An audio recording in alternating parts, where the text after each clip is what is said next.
Good morning students. आप लोग सभी लोगों को मेरी आवाज आ रही है? गुड मॉर्निंग सभी को। आवाज सभी लोगों तक पहुंच रही है? आ रही है तो थम्स अप करेंगे, नहीं आ रही थम्स डाउन करेंगे। मुझे लगता है आवाज आप लोग तक पहुंच रही है और क्लियर है। तो आज का सेशन हम लोग कुछ ही देर में स्टार्ट करेंगे। कुछ और लोगों को जुड़ने का टाइम देंगे। वो लोग और भी लोग कुछ जुड़ जाते हैं, उसके बाद हम लोग आज का सेशन स्टार्ट करेंगे।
अब लगता है बहुत सारे लोग जुड़ गए हैं, तो हम लोग आज का अपना सेशन स्टार्ट करेंगे।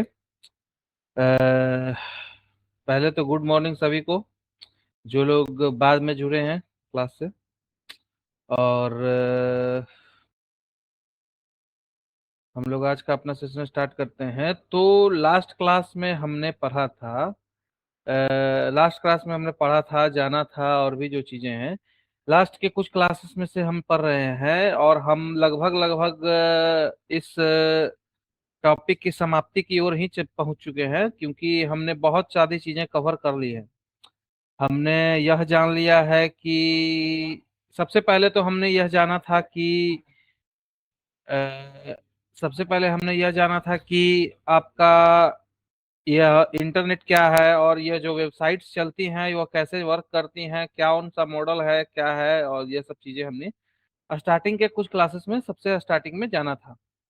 उसके बाद इंटरनेट के रिगार्डिंग तो जाना ही था, उसके बाद जो प्रोटोकॉल्स वगैरह हैं उसके बाद रिगार्डिंग भी हमने जाना था। उसके बाद हमने यह भी जाना था कि वेबसाइट्स जो है, यह वेबसाइट्स कौन सी टेक्नोलॉजी पे काम करती हैं, और वेबसाइट को चलाने के लिए कौन कौन सी टेक्नोलॉजी काम करता है, और आपका जो यह मॉडल है यह वर्क कैसे करता है, कि मतलब जब भी आप कुछ रिक्वेस्ट करते हैं तो वहां से जो रिस्पांस आता है या मतलब कैसे आता है। रिस्पांस कोड के भी रिगार्डिंग हमने पढ़ा था बहुत अलग अलग चीजें। और फिर हमने HTML पढ़ा है, CSS पढ़ा है, जावास्क्रिप्ट पढ़ा है, PHP बैकएंड टेक्नोलॉजी पढ़ी है, फ्रंट एंड टेक्नोलॉजी पढ़ी है, यह सब चीजें जो है हमने पढ़ी है।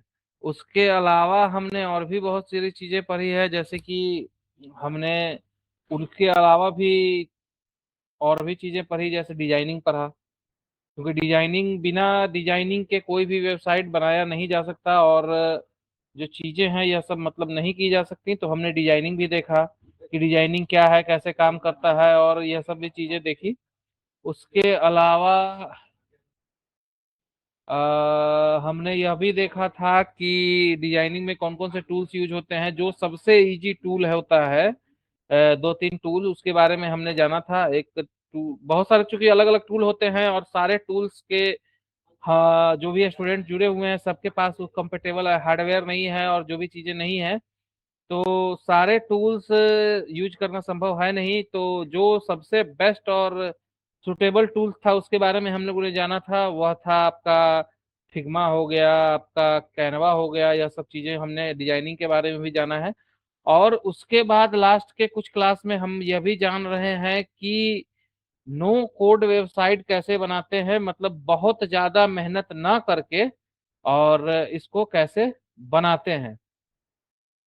बहुत ज्यादा मेहनत ना करके कि रिगार्डिंग की, मतलब बहुत ज्यादा आपको HTML कोड ना लिखना पड़े, और बहुत ज्यादा CSS कोड ना लिखना पड़े। आपको कुछ बने बनाए टेम्पलेट, जैसे कि कैनवा में उपलब्ध थे बने बनाए बहुत सारे अलग अलग डिजाइन, उसी तरह से बने बनाए टेम्पलेट जो है आपको मिले, और यह सब चीजें हो। तो यह सब चीजों के लिए जो है हमने कल सीखा था कि वर्डप्रेस क्या है, वर्डप्रेस कैसे काम करता है, और वर्डप्रेस में क्या क्या चीजें होती है। उसके अलावा फिर सीखा था कि वर्डप्रेस में थीम्स का क्या कॉन्सेप्ट है, वर्डप्रेस में जो आपका यह है प्लगइन्स का क्या कॉन्सेप्ट है, यह सब चीजें हमने कल देखा था। और भी बहुत सारे वर्डप्रेस कैसे इंस्टॉल होता है, उसमें बहुत सारा अलग अलग थीम इंस्टॉल करके चेक किया था। और उसके अलावा हमने ये इंस्टॉल करके चेक किया था कि वर्डप्रेस में प्लगइन्स का क्या कॉन्सेप्ट है, और क्या क्या चीजें हमने अलग अलग चीजें इंस्टॉल करके चेक की थी। बहुत सारे लोगों ने भी किया था, जो भी लोगों ने किया था एक बार नाम लिखेंगे अपना।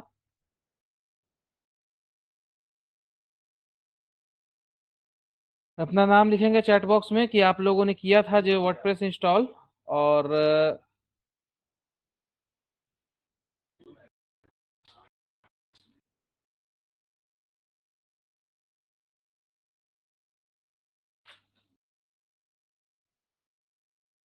आप लोगों ने जो असाइनमेंट सबमिट किया था, असाइनमेंट सबमिट करना था, यह है,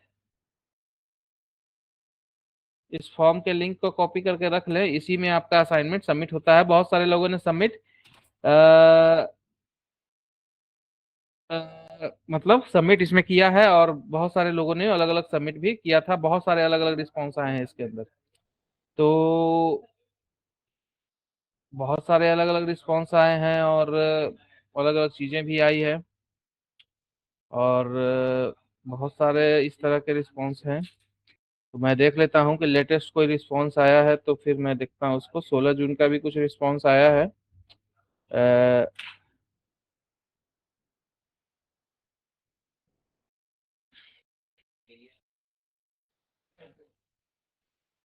आप लोग भी अगर देखना चाहें कि उसने क्या रिस्पांस भेजा है, तो एक बार मैं स्क्रीन शेयर कर देता हूं, आप लोग भी एक बार देख लें कि किसने क्या रिस्पांस सेंड किया था और क्या क्या चीजें की गई हैं। तो आप अभी यहाँ पे स्क्रीन पे देख रहे होंगे कि अ, यह जो हमें इमेज भेजा है, यह सबमिट किया गया है मोहम्मद मुफाज के द्वारा। अ, बहुत अच्छा इन्होंने एक ट्रैवल का बनाया है, मनाली ट्रिप बुकिंग का इन्होंने एक बनाया है, इमेजेस का यूज किया है और भी चीजें हैं। तो अच्छा बनाया है इन्होंने, और टेम्पलेट का यूज किया है, शायद कैनवा से बनाया है इन्होंने। उसके अलावा स्वाति सरगम ने एक लोगो डिजाइन किया है आईटी हब सोल्यूशन करके।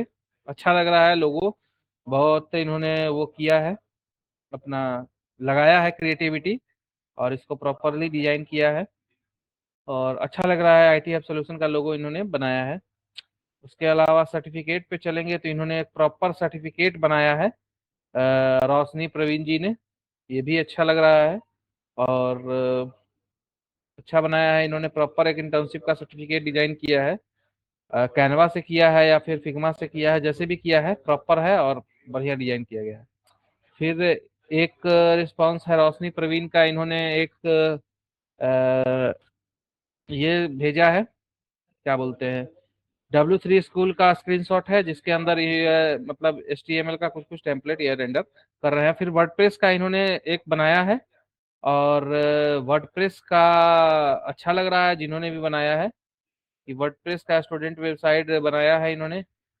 हो .com पे है तो .com पे है, इसका मतलब कि इन्होंने कुछ पेमेंट किया है इसके लिए और लाइव किया है इसको, और या फिर उसका कोई फ्री वर्जन हो तो फ्री वर्जन पे किया है, और शायद फोन में किया गया है। तो जो लोग फोन में नहीं कर पा रहे थे, इसलिए नहीं कर पा रहे थे क्योंकि आपने उसका पेमेंट नहीं किया था होगा वर्डप्रेस का, और आप उसको उतने आसानी से मतलब फ्री में सेटअप नहीं कर पाएंगे अपने फोन में, क्योंकि जैम्प वगैरह उसके अंदर नहीं होता है। तो यह भी एक एग्जाम्पल है कि कैसे मतलब फोन में इन्होंने क्रिएट करके सेट करके और वर्डप्रेस को यूज किया है रोशनी प्रवीण ने। और फिर एक डॉक्यूमेंट सबमिट किया गया है अनुष्का प्रिया द्वारा, इन्होंने एक ये भेजा है कैफे का, इन्होंने आर्किटेक्चर बनाया है। मैं थोड़ा सा बड़ा कर दे रहा हूँ, और ये रहा special offer 30% of in all menu, Anushka cafe करके इन्होंने बनाया है। अच्छा है ये भी। उसके अलावा वर्डप्रेस का तो आपने अभी देखा ही कि क्या था। और स्वाति संग्राम ने ये भेजा है, ये डैशबोर्ड का एक इंटरफेस है, और इस तरह के अलग अलग लोगों ने अलग अलग चीजें भेजी हैं। फिर लोगो अपने देख ही लिया, सर्टिफिकेट देख ही लिया, HTML वगैरह तो जो भी जिन्होंने सबमिट किया है वह सब सारी चीजें मैंने आपको दिखा दी। और बहुत सारे लोगों ने अलग अलग रिस्पॉन्स सबमिट किया है, और बढ़िया है, आप लोग सीख रहे हैं और अलग अलग वर्डप्रेस सेटअप कर रहे हैं, वर्डप्रेस को कैसे यूज कर रहे हैं। वर्डप्रेस अगर आप ठीक से सीख लेते हैं तो आप किसी भी क्लाइंट को एक वेबसाइट बना के दे सकते हैं बिना बहुत ज्यादा मेहनत के। इसमें बहुत ज्यादा टेक्निकल नॉलेज की जरूरत नहीं है वर्डप्रेस को चलाने में, क्योंकि आप लोगों ने देखा है कि वर्डप्रेस जब हम सीख रहे थे तो हमने देखा है कि वर्डप्रेस में हम एक बार देख भी लेते हैं कि वर्डप्रेस क्या है, कैसे मतलब था। तो वर्डप्रेस का एक बार जो हमने लास्ट टाइम सेटअप किया था उसको एक बार हम देख लेते हैं कि क्या है, कैसे था। तो चलते हैं हम अपने कंप्यूटर स्क्रीन पे। और आप लोग जानते ही हैं कि वर्डप्रेस को चलाने के लिए सबसे पहले आपको एक सर्वर चाहिए। तो सर्वर चाहिए तो उसके लिए हमें जैम्प स्टार्ट करना होगा। तो हम लोग जाएंगे जैम्प कंट्रोल पैनल में जाएंगे, और जैम्प को स्टार्ट करेंगे। उससे पहले कुछ एक्स्ट्रा जो टूल्स हैं उसको बंद कर लेंगे। जैम्प को स्टार्ट करेंगे, यहाँ पे क्लिक करेंगे। आपके सामने जो जानते ही हैं कि अपाचे होता है, अपाचे आपका सर्वर होता है और माई एसक्यूएल आपका डेटाबेस होता है, तो दोनों चाहिए वर्डप्रेस को चलाने के लिए। तो हम लोग दोनों को स्टार्ट कर लेंगे, अपाचे को भी और माई एसक्यूएल को भी, दोनों स्टार्ट हो गया। और इसको क्लोज करके लास्ट टाइम जो हमने सेटअप किया था वेबसाइट, उस पर चलेंगे। हमने सेटअप किया था local host slash WordPress website. जैसे ही इस पे क्लिक करेंगे तो जो भी हमने last time plugin theme install किया था, जो भी है वो उसके अनुसार इसमें ओपन हो जाएगा आपका वेबसाइट। थोड़ा सा फर्स्ट टाइम टाइम लेता है, क्योंकि हर चीजें लोड होती है, एक चीज लोड होता है डेटाबेस से, तो स्टार्टिंग में फर्स्ट टाइम जो है थोड़ा सा टाइम लेता है, उसके बाद ये स्मूथ हो जाता है। तो थोड़ा सा वेट करेंगे हम लोग, लोड हो रहा है वेबसाइट।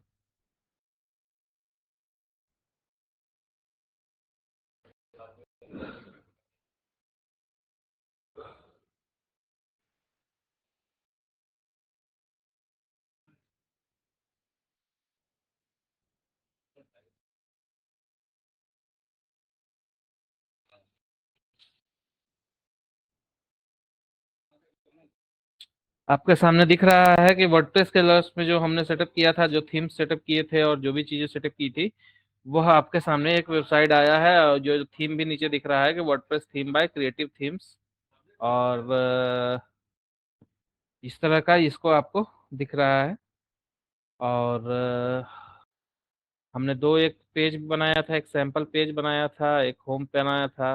होम में हमने एक प्लगइन भी सेटअप किया था फॉर्म बिल्डर वाला। तो प्लगइन भी सेटअप करके यहाँ पे आपको दिख रहा है कि प्लगइन भी आपको एक सेटअप किया हुआ है। और जो हमने एक ग्रिड का एग्जांपल लिया था, तो ग्रिड भी सेटअप किया हुआ है, आपको दिख रहा है। और उसके बाद हमने ये भी देखा था, आप लोगों ने देखा था कि इसको मैनेज कैसे करते हैं। तो मैनेज करने के लिए हम लोग सीखेंगे एक बार फिर से कि वेबसाइट जो हमारा है उसके अंदर एडमिन पैनल में जाने के लिए हम लिखेंगे WP-admin।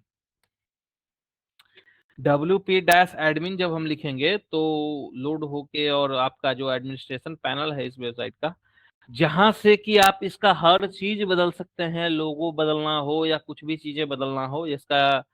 इसमें यूजर आईडी पासवर्ड जो आ रहा है, या स्टार्टिंग में जब हमने वेबसाइट सेटअप किया था, तो जो यूजर आईडी पासवर्ड मांगा गया था, वही यूजर आईडी पासवर्ड आपको यहाँ पे मांगा जा रहा है। और इसके बाद हम लोग लॉगिन करेंगे इसको।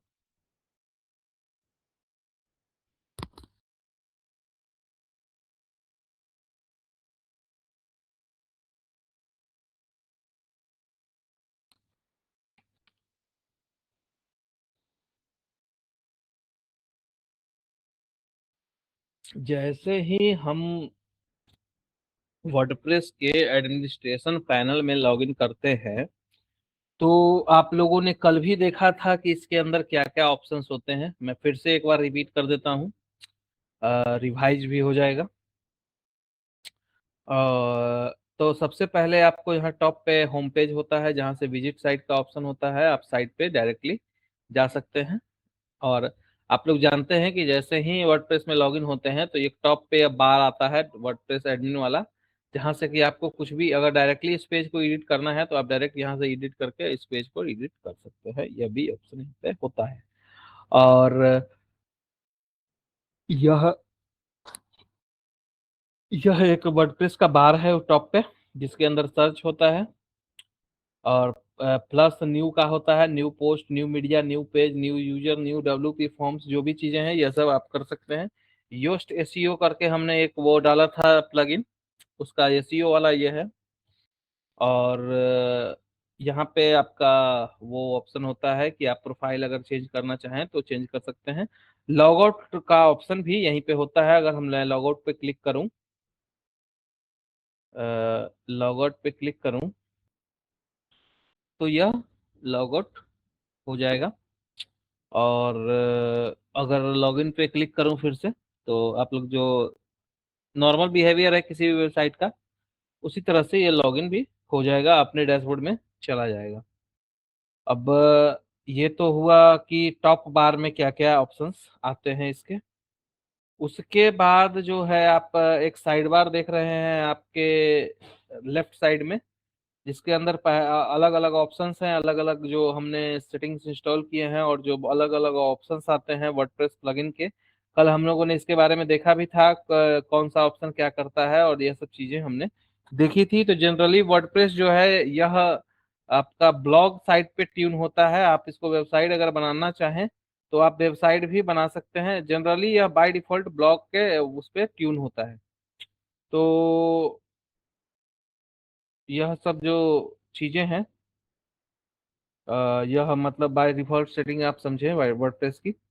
और सबसे पहले आप देख पा रहे हैं लेफ्ट साइड में, अ, यहाँ पे सबसे पहला ऑप्शन है डैशबोर्ड। आप अगर माउस के पॉइंटर को देखेंगे, सबसे पहला ऑप्शन है डैशबोर्ड, उसके बाद नीचे उसके नीचे ऑप्शन है होम, और उसके नीचे ऑप्शन फिर आ रहा है आपका अपडेट्स। अपडेट्स वर्डप्रेस इसलिए आ रहा है क्योंकि हो सकता है कोई प्लगइन या थीम्स हमने इंस्टॉल किया है, उसका नया वर्जन आया हुआ हो, और वह वर्जन हमने अभी तक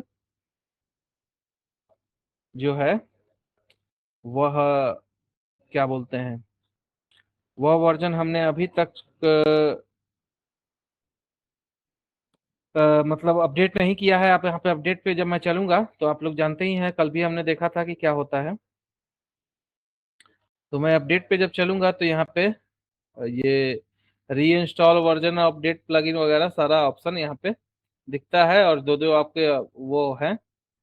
और लेटेस्ट वर्जन ऑफ वर्डप्रेस बोल रहा है कि 7 है, और इससे अगर करना चाहें तो कर सकते हैं। चलिए, उसके बाद हम लोग चलते हैं पोस्ट में। तो अगर आपने कुछ पोस्ट किया है तो पोस्ट का यहाँ पे है ऑप्शन, और उसके अलग अलग ऑप्शंस हैं, all post, add post, categories post की, टैग्स पोस्ट के।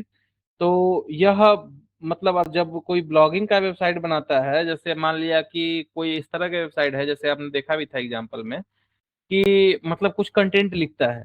तो कंटेंट लिखने का मतलब है कि मान लिया कि कुछ पे टॉपिक पे लिख रहा है कि हाउ टू इंस्टॉल वर्डप्रेस, ऐसे करके, और दो चीज टॉपिक पे लिख रहा है कि एचटीएमएल और सीएसएस और जावास्क्रिप्ट, इस तरह के 10-20 टॉपिक पे अलग अलग टॉपिक्स वो लिख रहा है। तो वह जब मतलब उस तरह का चीजें लिखता है, तो जो आपका अ, तब जो आपका ये जो चीजें हैं, यह पोस्ट वाला ऑप्शन जो है वर्डप्रेस का आपको काम आता है। साउंड सभी तक पहुंच रहा है, सभी लोगों तक? सभी लोगों तक साउंड क्लियरली पहुंच पा रहा है? पहुंच रहा है, थम्स अप करेंगे। और नहीं पहुंच पा रहा तो थम्स डाउन करेंगे। लगता है साउंड सभी लोगों तक पहुंच रहा है। और हम लोग यहाँ पे आप देख भी पा रहे हैं कि एक भेजा है आप ही के लोगों के, किन्होंने, राकेश कुमार जी ने भेजा है। और इन्होंने एक वेबसाइट बनाया है लिटिल स्टार्स मेकर्स करके, और जो भी यहाँ पे भारतीय संविधान और चीजें यह सब इन्होंने बनाया है। और चलिए ठीक है, हम लोग जो टॉपिक था उसको कंटिन्यू करते हैं। तो वर्डप्रेस का जो हमारा ये ऑप्शंस हैं, यह मतलब हर तरह के काम के लिए मतलब बनाया हुआ होता है ऑप्शन इसके अंदर। हमें पोस्ट नहीं लिखना है तो हम पोस्ट नहीं लिखेंगे। मीडिया का लाइब्रेरी अगर कुछ बनाना है तो मीडिया लाइब्रेरी आप बना सकते हैं। जैसे एक मैंने इमेज वहां पे यूज किया है, और होम पेज पे आप देखते हैं। और भी चीजें आपको यूज करनी है तो यहाँ से ऑप्शन है। पेजेस का ऑप्शन यहाँ पे है। तो पेजेस का ऑप्शन जो यहाँ पे दिख रहा है कि बहुत सारा अलग अलग पेजेस हैं, होम पेज हमने बनाया है, एडिट पे अगर हमें क्लिक करूँ, तो जैसे ही एडिट पे क्लिक करता हूँ तो इसका जो एडिटर है वर्डप्रेस का, ये ओपन हो जाता है। और जो भी चीज़ें हमने इसमें बनाया है, फॉर्म जो है हमने बनाया है, और यहाँ पे मैं प्लस पे क्लिक करूँ तो बहुत सारा अलग अलग चीज़ यहाँ पे आ जाता है। कोड से आप वेबसाइट बनाए, हेडिंग बनाए, लिस्ट बनाए, डिटेल्स बनाए, मैथ बनाए, जो भी प्री फॉर्मेटेड आपको कुछ लिखना है, क्लासिक बनाए, मतलब पैराग्राफ टैग है, आप टैग से समझे, पैराग्राफ टैग है, हेडिंग टैग है, लिस्ट टैग है, कोट के लिए है, कोड के लिए है, डिटेल्स के लिए है, टेबल के लिए है, और नॉर्मल सा जो चीजें हैं वो सब अलग अलग चीजें इसके अंदर है। मीडिया के लिए अलग अलग चीजें हैं, ऑडियो है, वीडियो है, कवर है, वीडियो है, आइकन है। आइकन में अगर आप जाएं तो बहुत सारा अलग अलग आइकन आप इंसर्ट कर सकते हैं।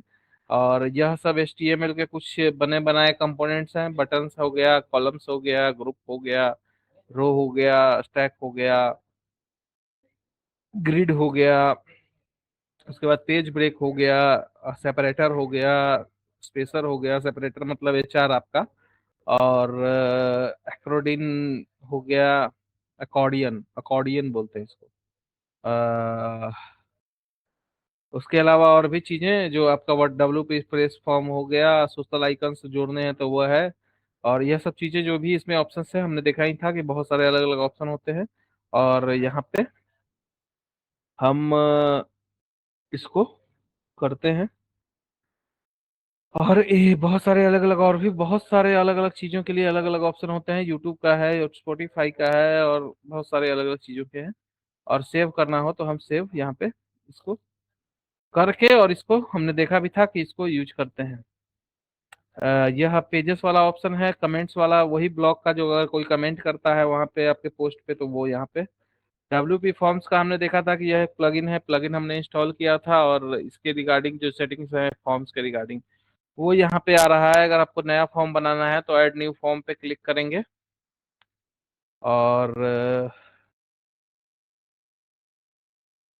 आप देख रहे हैं कि यहाँ पे बहुत सारा अलग अलग डिजाइन के फॉर्म के ऑप्शंस हैं।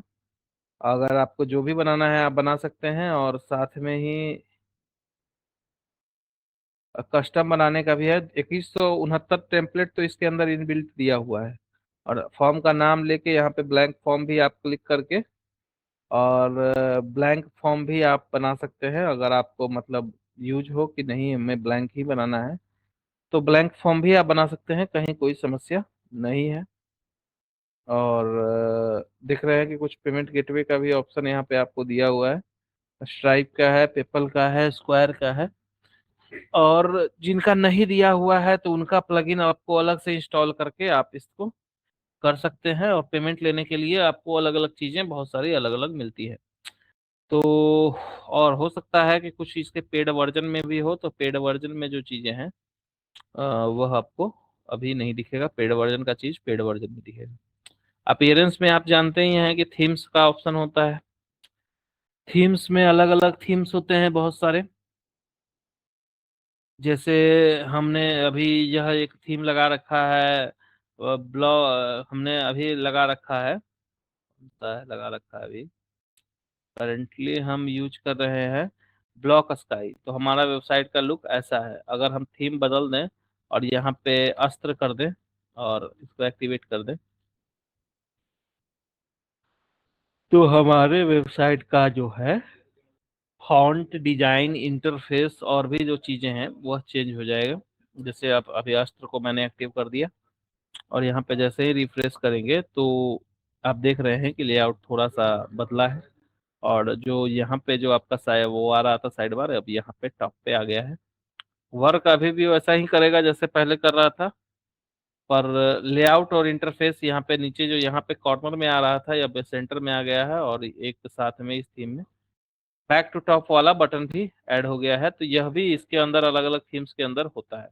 उसके बाद डिजाइन में चलेंगे तो डिजाइन में आपने देखा था कि डिजाइन हम कर सकते हैं, साइड एडिटर ये खोल देगा। और जो भी आपको स्टाइल करना हो, जो भी पैटर्न चाहिए वो आपको यहाँ पे ऑप्शन देता है। और कलर्स का क्या है, टाइपोग्राफी का क्या है, और यह सब चीजें जो है यह इसके अंदर बना बनाया जो है, चेंज करने के लिए नहीं, सिर्फ देखने के लिए है कि यहाँ पे क्या क्या ऑप्शंस हैं। और ये ऑप्शंस आपको यहाँ पे मिलता है साइड डिजाइन में। अलग अलग आपको प्लगइन्स के अनुसार अलग अलग ऑप्शंस आपको मिलते हैं। जैसे अस्त्र पे एक वो आ ही गया अस्त्र करके, तो अस्त्र करके एक आपका वही आ गया है डैशबोर्ड ही।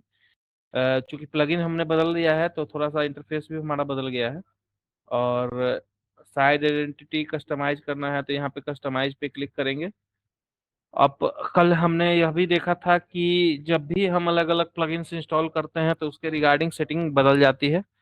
और यहाँ पे अस्त्र जो आपका प्लगइन है उसका सेटिंग है, देख रहे हैं आप कैसा दिखता है। टेस्ट वेबसाइट है, ग्लोबल के कलर्स हैं, कलर्स आपको कौन सा वो चाहिए, कौन से पैटर्न में चाहिए, जो भी आपको चाहिए, डार्क में चाहिए, वेओला में चाहिए, डिफॉल्ट में चाहिए, ओक में चाहिए, जो भी आपको थीम कलर चाहिए आप यहाँ से यूज कर सकते हैं। और भी चीज़ें अगर रेड में चाहिए, रेड में भी यूज हो सकता है। और ऐसा नहीं है, ब्रांड कलर भी रेड आप करना चाहें तो रेड कर सकते हैं, कोई भी देखिए कलर चेंज हो गया यहाँ पे। और अल्टरनेटिव ब्रांड कलर आप चेंज करना, मतलब प्राइमरी कलर और सेकेंडरी कलर जो हमने पढ़ा था वो सब ऑप्शन यहाँ पे है। और जो भी अलग अलग कलर्स हैं आप यहाँ पे एडिट करके उसका नाम वगैरह अपना थीम बदल सकते हैं। और यहाँ पे बहुत सारा अलग अलग थीम आपको दिख रहा है। रोज वाला आप करना चाहें तो सारा थीम आपका बदल जाएगा, मैपल करना चाहें तो मैपल में हो जाएगा। और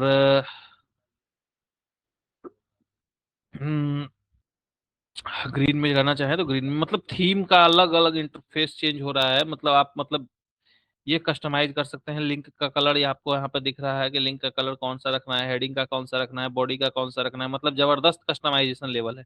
यहाँ पे अलग अलग उस पे कैसा दिखेगा आपका वेबसाइट वो है यहाँ पे, और स्क्रीन पे कैसा दिखेगा वेबसाइट वो है यहाँ पे।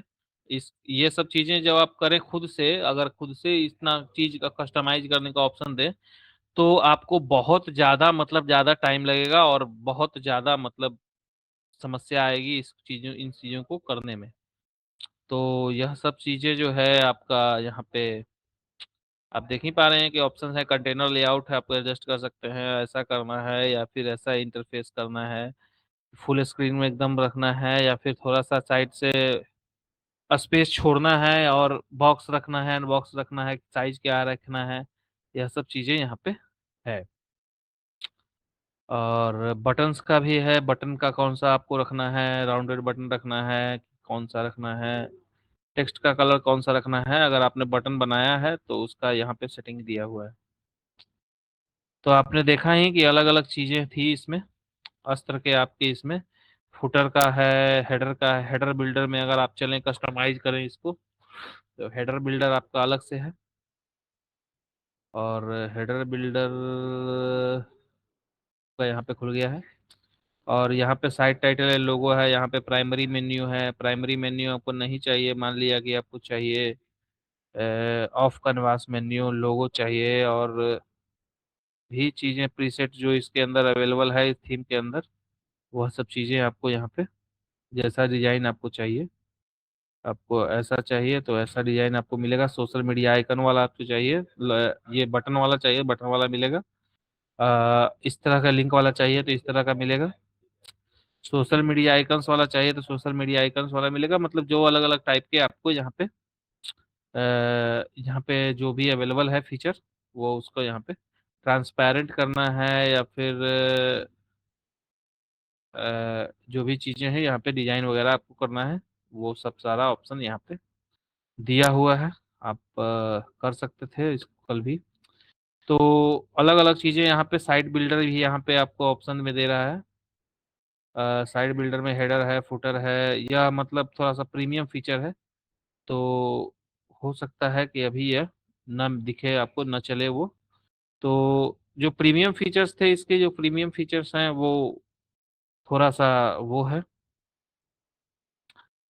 और बाकी जो सेटिंग्स हैं, टूल्स हैं, ये सब चीज़ें जो हैं अ, यह सब आप यहाँ से तो मैनेज कर ही सकते हैं। अपीयरेंस में हमने देखा था, प्लगइन्स में फिर हमने देखा था कल कि प्लगइन्स अलग अलग फंक्शनैलिटीज के लिए अलग अलग प्लगइन्स होते हैं। जैसे यहाँ पे इंस्टॉल आपको ओपन करके देख रहे हैं कि यहाँ पे अलग अलग प्लगइन डला हुआ है। योस्ट एसईओ है, डब्ल्यू बी फॉर्म्स हैं, जब हम ऐड प्लगइन में चलते थे तो यहाँ पे आपको और भी अलग अलग चीजें दिखता था। और ये अलग अलग प्लगइन्स जो भी आपको नीड है वो इंस्टॉल आप कर सकते थे। और यह सब चीजें हमने कल के क्लास में देखा था। मैं उम्मीद करता हूँ कि आप लोगों ने इसको किया भी होगा खुद से इसको। और लोकल होस्ट पे जो बना रहे हैं उनका वेबसाइट मेरे कंप्यूटर पे नहीं खुलेगा, वो उन्हीं के कंप्यूटर पे खुलेगा। बाकी आपने सही बनाया है, लोकल होस्ट वर्डप्रेस 2667 और मिस्सा वेबसाइट करके बनाया है, सही बनाया आपने। और उनका वेबसाइट यहाँ पे नहीं ओपन होगा, लोकल का वेबसाइट लोकल पे ही ओपन होता है। यही थोड़ा सा डिसएडवांटेज आप लोगों को समझा रहा था मैं उतना दिन से, कि आपका कंप्यूटर पे आप जो भी सामान रखते हैं वह डायरेक्टली इंटरनेट से कनेक्ट नहीं होता है, उसके लिए एक सर्वर की नीड है। अ,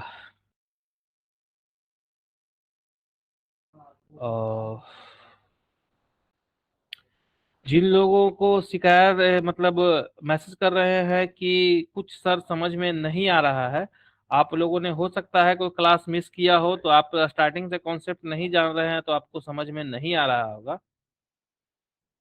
कॉपी में नोट क्या करना है, जो भी चीजें मैं अब आपको आगे बताऊंगा, ये तो लास्ट क्लास की जो चीजें थी वो तो मैंने डिस्कस की हैं। और इसके बारे में भी आप नोट करके रख सकते हैं कि क्या था वर्डप्रेस और कैसे काम करता है, इसमें कौन कौन सा कॉन्सेप्ट था। कॉपी में नोट करने की चीजें इसमें बहुत कम है, क्योंकि यह थ्योरी नहीं प्रैक्टिकल का सेशन है। और मैक्सिमम चीजें यहाँ पे आपको करके देखने वाली चीजें हैं, मतलब आप इसको करेंगे अपने कंप्यूटर पे, अपने लैपटॉप पे, अपने फोन पे, और करके देखेंगे कि कैसे ये चीजें काम करती हैं और क्या इसका कॉन्सेप्ट है।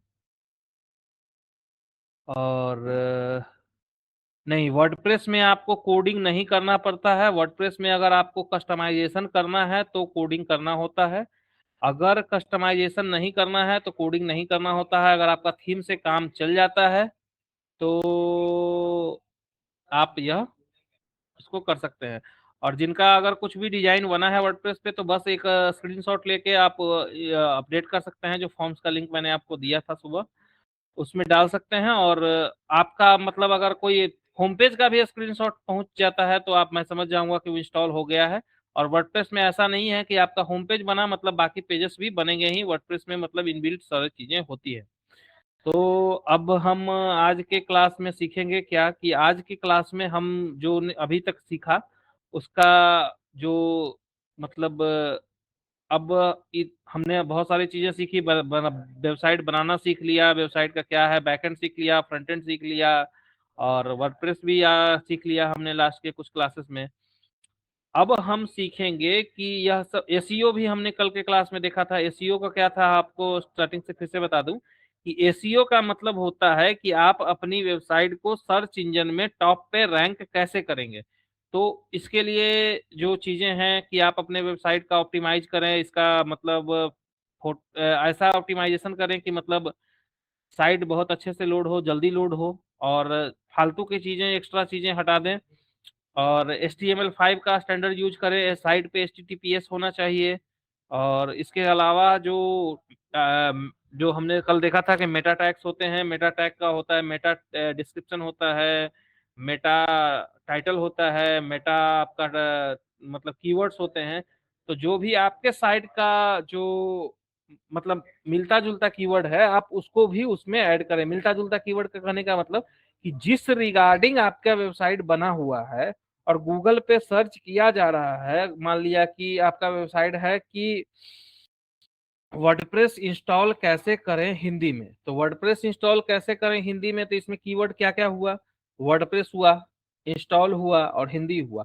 अब ये तीनों कीवर्ड जिस साइट से सबसे बेस्ट मैच मिलेगा, गूगल उसका रिजल्ट सबसे टॉप पे पुश करके दिखा देगा कि इस साइट से मिलता जुलता यह रिजल्ट है।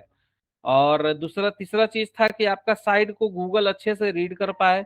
तो इसके लिए मतलब आप अपनी साइट को ऑप्टिमाइज रखें। और गूगल का एक वो होता है मतलब आप जहाँ पे अपनी साइट को लिस्ट करके और ऑप्टिमाइज करते हैं, तो यह गूगल का बोलते हैं इसको गूगल सर्च कंसोल। तो इसका भी मैं आपको लिंक दे दे रहा हूँ। अगर किन्होंने साइट बनाया हो तो आप गूगल सर्च कंसोल में जाके और इसको आप अपनी साइट को देख सकते हैं, उसका एसईओ ऑप्टिमाइज कर सकते हैं। और यहाँ पे बाकी चीजें भी बताई जाती है। क्योंकि ये चीजें गूगल की है, तो गूगल की चीजें गूगल ही अच्छे से आपको बेहतरीन तरीके से बताएगा कि कैसे क्या है। और जो चीजें आपके एंड में है, आपके एंड से कंट्रोल होती है, जैसे कि वेबसाइट का क्या है, कैसे ये मतलब इस पे इमेजेस का क्या क्वालिटी है, और साइट कितना देर में लोड हो रहा है, और यह सब चीजें, मेटा टैग, मेटा डिस्क्रिप्शन, यह सब चीजें जो है आपको मैनेज करना है। गूगल का जो चीजें हैं वो गूगल मैनेज करेगा, आपके चीजें आप मैनेज करेंगे। और जो भी सर्च इंजन आप यूज कर रहे हैं उसका रिगार्डिंग उसका एक सर्च कंसोल भी आपको मिलता है, जिसको जो आपको बताता है कि आपके साइट पे विजिटर आ रहे हैं, नहीं आ रहे हैं। और यह सब चीजें जो है आपको इस तरह के टूल्स मिलते हैं। और एसईओ करने के लिए इस तरह का अ,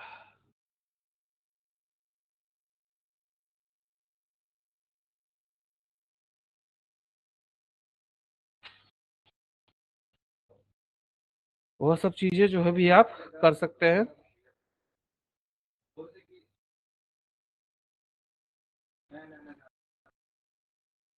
और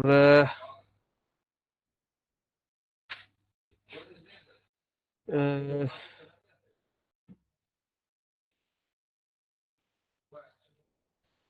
और भी अलग अलग चीजों ने, अलग अलग लोगों ने अलग अलग चीजें भेजी है,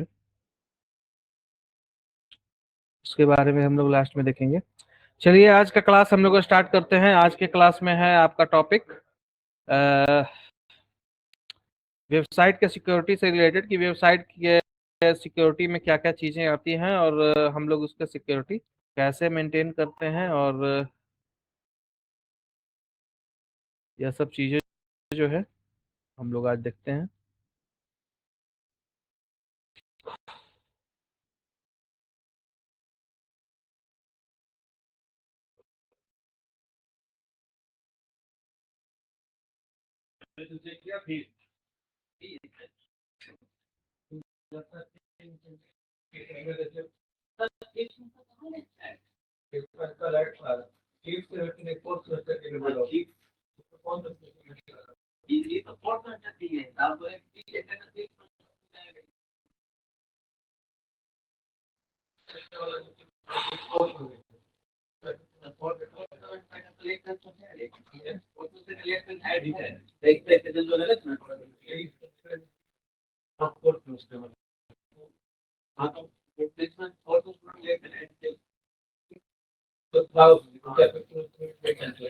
अब आपको स्क्रीन पे दिख रहा होगा कि आपको सामने एक बैनर टाइप का दिख रहा है, मतलब यह एक स्लाइड का वो है।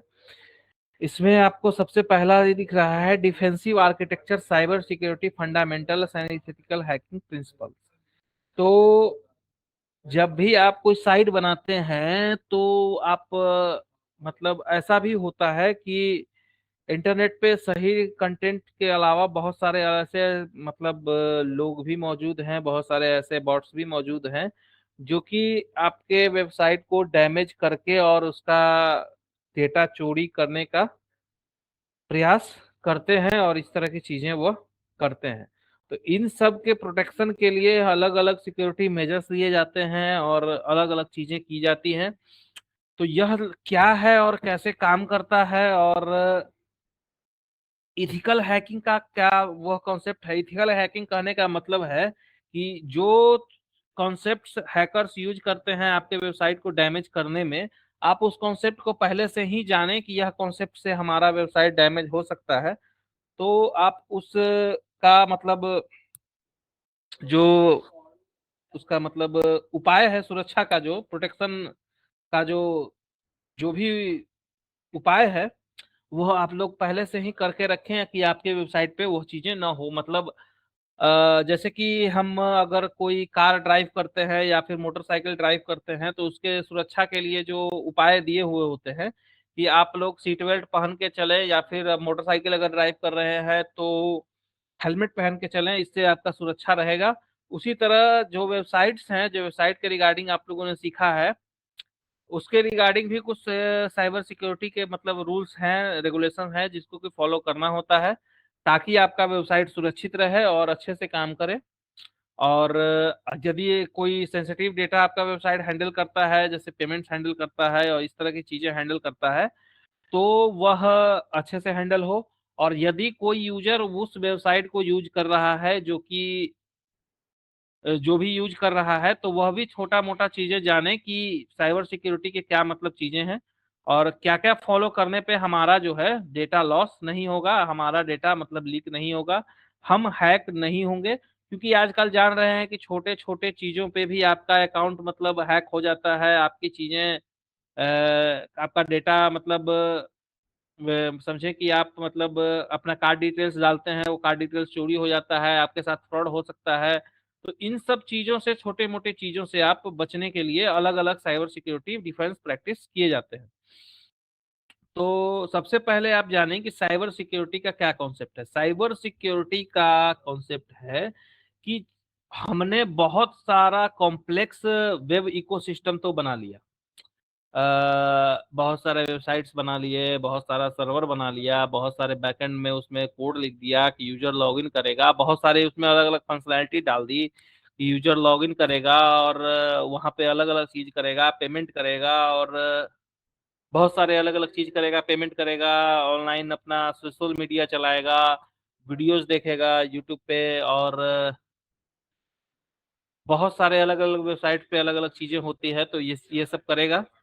पर यह सब जो चीजें हैं कि लॉगिन इफिशिएंटली हैंडल हो, और आपका जो सेंसिटिव इंफॉर्मेशन है, जैसे आप कार्ड डिटेल्स डाल रहे हैं या फिर इस तरह की वो चीजें वेबसाइट पे डाल रहे हैं, तो वो सेफली और से मतलब मैनेज हो। और जब मतलब इस तरह की चीजें बनाई गई तो बहुत सारे अलग अलग खतरे भी मतलब इसमें आए कि जब आप इस तरह का वेबसाइट बनाते हैं तो कुछ क्या करते हैं कि हैकर्स मतलब वेबसाइट को डैमेज करने का प्रयास करते हैं, और बहुत सारा उसमें अलग अलग चीजें करके, और उसमें एक तरह से आप बैकडोर खोज के और उसके अंदर जाके और उसको डैमेज करने का प्रयास करते हैं।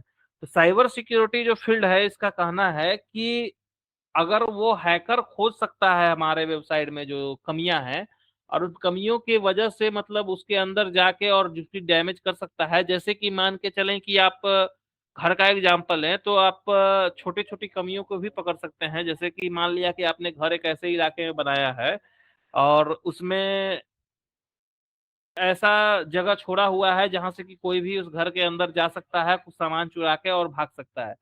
तो इस तरह की चीजें को अगर जो चोरी कर रहा है वह पकड़ सकता है, तो मतलब जो बनाया है वह तो अच्छे से अपने वेबसाइट के बारे में जानता है कि कहाँ पे क्या है, तो वह पकड़ के और उसको दूर कर ले, ताकि चोरी होने की संभावना को खत्म किया जा सके। रोक आप नहीं सकते, क्योंकि हो सकता है कोई आप ऐसा प्लेटफॉर्म यूज कर रहे हो जो कि उस तरह की मतलब चीजें उसमें पहले से हो, तो जितना आपके एंड से हो सकता है आप उसको कम कर सकते हैं। हो सकता है कि आप पीएचपी यूज कर रहे हो, पीएचपी में ही कोई बग हो और वहां से हैकर आपके वेबसाइट के अंदर आके कोई डेटा चोरी कर ले। तो अगर मान लिया कि कोई डेटा चोरी होता भी है, तो हम लोग इतना सेफ्टी लेके चलें कि यूजर का डेटा सेफ रहे, और अगर कुछ इस तरह का चीजें होता है तो आसानी से मतलब कोई बहुत ज्यादा समस्या न हो, और अगर साइट वगैरह डिस्टर्ब होता है तो उसका प्रॉपर उसका वह मेंटेन रखे।